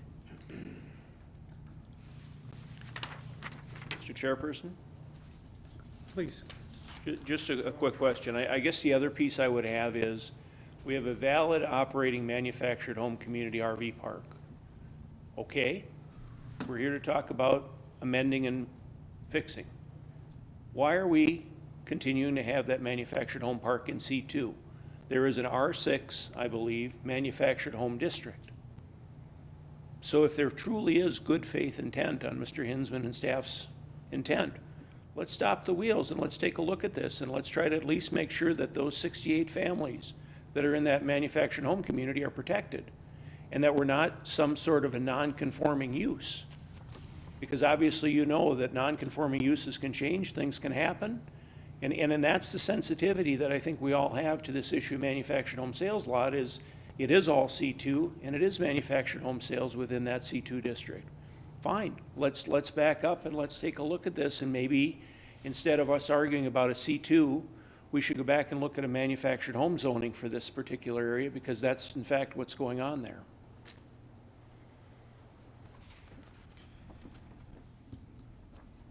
Mr. Chair. Yes, sir.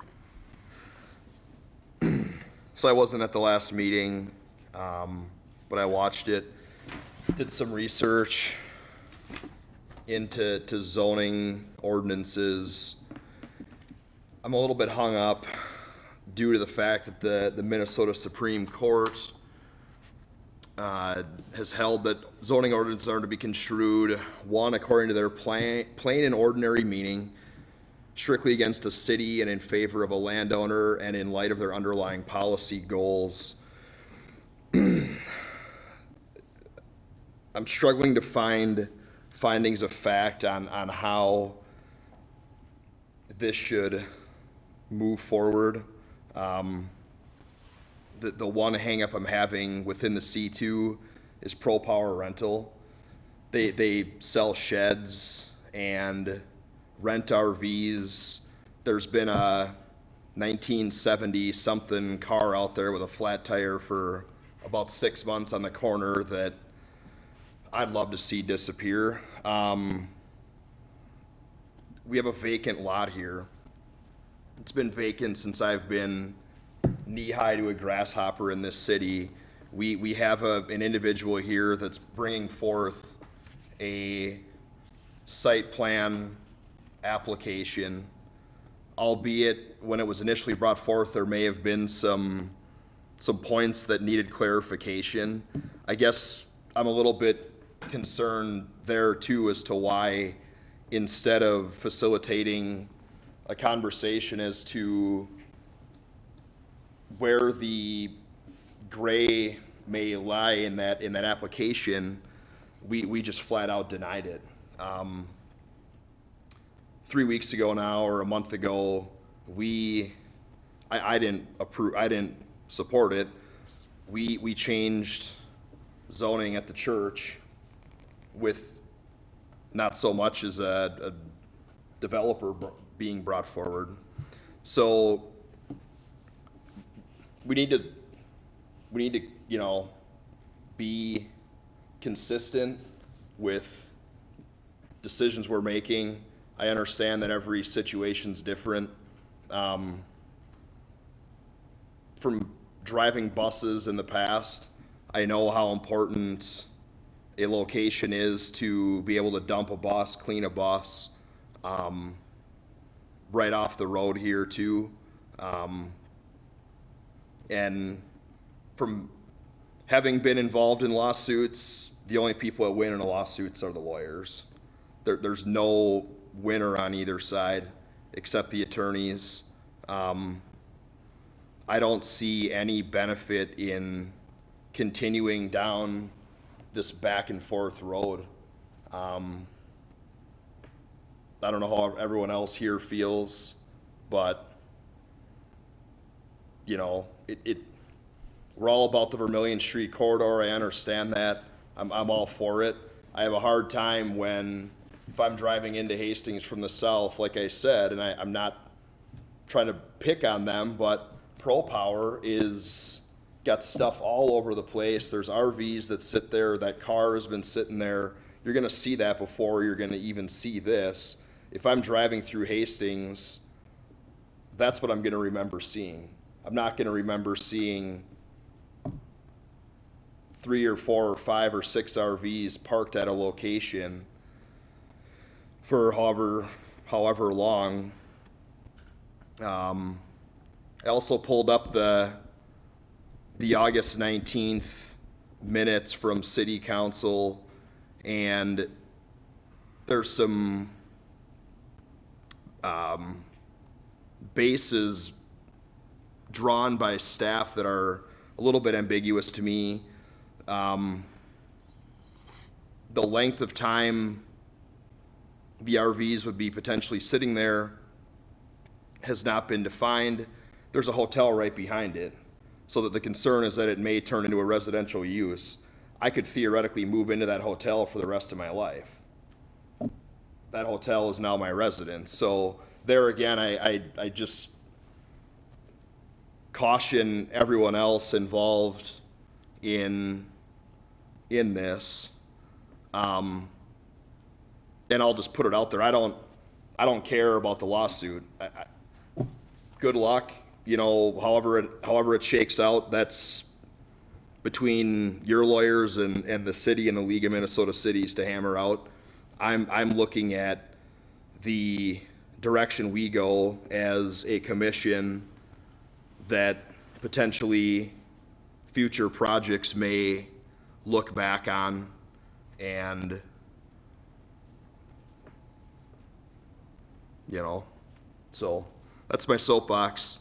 It's 10:10, I'm done talking. Thanks. Thanks, Mr. Martin. Mr. Chair, just real quick. Mr. Messina. So this is the first time I've actually seen what your proposal for that property was. I don't think it was on the last memo. So, Just a point of clarification here. With the proposal that we have before here, I'll offer a little bit of history on that. There was a site plan that was submitted by Mr. Lambert last year to provide his motor coach commerce facility on the lots in front of the Asteria and the former Super 8 on Vermillion Street. We took a look at the ordinance. I took a look at the ordinance to see, well, does this fit within it or not? My opinion was it did not fit within the existing C2 ordinance. Mr. Lambert contended it did not. He has the right to do that, and he did. What the way that is solved at that point is it goes to the city council, who acts as the Board of Adjustment and Appeals. Basically says, okay, we got a disagreement here. Staff says this doesn't fit in the district. The applicant says it does fit in the district. Ultimately, what do you think? City council, acting as the Board of Adjustments, voted on that, said, no, we don't think it does either. And consequently, Mr. Lambert then filed a lawsuit, which is within his rights to do, to have someone else take a look at it. That process will follow through. You know, the discussion tonight that we have is not on his facility or what he may propose in the site, but ultimately we want to see within the code itself. which is where I was going. Okay. So that's what I was mentioning. I was going there. Okay. Because we've been talking about manufacturing home sales, and I haven't seen anything in there about that. And of course, like you said, at the time I wasn't here, so it kind of skipped. Is there a reason why it didn't go to planning commission versus, I mean, even though you said no, is there a reason why it didn't go to planning commission for, I mean, Here's my question. So on all of these, we get a recommendation for approval. We get a list of conditions under which to approve those. Just for my own purposes, is there a reason why it didn't come to planning commission with a recommendation for denial and at least allow us to take that up as far as that goes as a second check and balances versus going right to Sure. city council? That's where, that's Yeah. the piece I'm missing, and that's what's making me uncomfortable Okay. with this entire process. Sure. So- My opinion was, since it was not a permitted use within the district, it couldn't be considered as a site plan by the planning commission. The way that that's adjudicated is through our Board of Zoning Adjustments and Appeals, which is the city council. So that's why it didn't make a stop here. So there is a process to take care of issues that you have as a difference in opinion on how an ordinance is regulated by staff as opposed to what a developer or a property owner may think on that, and the city council acts as the arbiter on that. If there's still further disagreement, a court can act as the arbiter of that. Okay, just my final comment is, yeah, I have more questions than I have answers, so at this point, yeah, I'm not comfortable, like you said, putting the cart before the horse. I agree with you on that respect, because I feel like I'm missing pieces of information just because of what's going on in the background. So I understand the proposal that's in front of us, I do, but I also know that there's extenuating circumstances that are going on wayside that are giving me some additional questions that I would normally have. And so that's my only concern. So, thank you. So for clarification then, this went to the city council? His proposal, not his proposal, the question of whether what he termed a motor coach commerce facility would be a permitted use within the C2 district. That question, not the site plan, but the question of whether that would be a use within the C2 district, that question went before the city council. And ultimately, the city council said, no, it's not. So since there was a determination that it's not a use that's permitted within the district, we couldn't consider a site plan for it. Okay, and that's what's being contested in the legal framework? Correct. Mm-hmm. Okay. And I guess I have my 2 cents too. I'm uncomfortable with this as well. It just, the timing here is off. I mean, if this wasn't happening in the background and we were looking at revising some ordinances that kind of align nicely maybe with our ideas of how the city should lay out, great. But now under these circumstances, I'm a little concerned and uncomfortable. That's all I got. Do we have any further discussion or possible motion here? Now, again,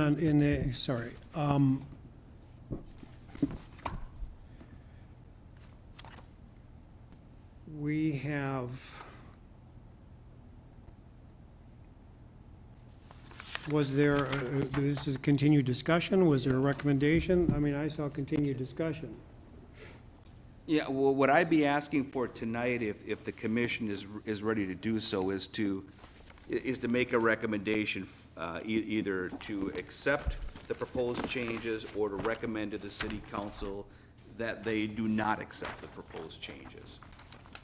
By doing that action, that would cease review by the planning commission. Ultimately, the city council would need to make a decision as to whether these amendments were to take place.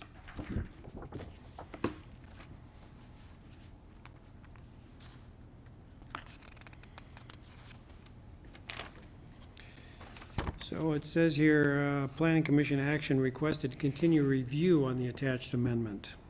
And so you're changing, is there something between the lines? You say review, what does that mean? So you're asking for us to pass this on? I am. That was poorly worded. Poorly worded. By continuing review, the review we had last time was, hey, is this something that we recommend or not recommend to the city council? So, And I did not get this in my packet. I had to print it. Did you all get this? I didn't either. Sixth item? I didn't have it. Side note. okay.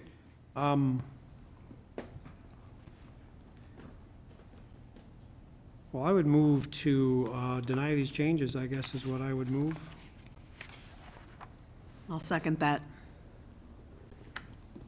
Moved and seconded. Any further discussion?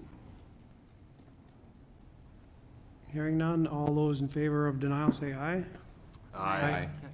Opposed? Motion carried. We will carry this forward to the city council for review on the 18th, I believe. It's a recommendation of denial, so I don't know how it.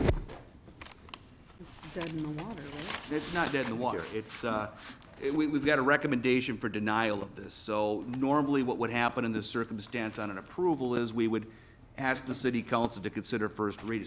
So that's what we would still do. It would be with the recommendation of denial. So that's what we would have, I believe, on the 18th. Mark, I'll let you know, because we might push that off to another meeting. And you know, John, I reached out to your attorneys on Friday and offered to begin a negotiation settlement. And I've heard. And rather than allow that to simply be tabled so we could have the discussion, it was requested that you guys make a decision tonight. So I thank you for your decision. I think you sent a nice, loud message to John and the city council that this isn't right. Thank you. Thank you very much. I appreciate it. Do we have other business? Other business? No, I mean, the next meeting we've got scheduled on the 24th of this month. I don't have any immediate action for it, so that's a likely candidate for cancellation at this point. The first meeting in March, I think I have some items coming forward for that one, so Okay. stay tuned. Correct the meeting minutes for the abstaining from voting. I'm sorry. I just noted that the approval of the minutes at the beginning of the meeting were, I didn't hear any abstaining from people that weren't here. There were 2 people at the meeting that weren't here, and for the record, they need to abstain because they weren't here, correct? That would be procedurally the way to move forward, Yeah, correct? so Best and Martin weren't here, so they need to abstain. I think we've goofed that up in the past. Yeah. Just Yeah, a bit of a detail. I think for For the record. future reference, that should be the way it's done, correct? Yeah. Yeah. Fair enough. Move to adjourn. So moved. Moved and seconded. Second. All those in favor say aye. Aye. Aye.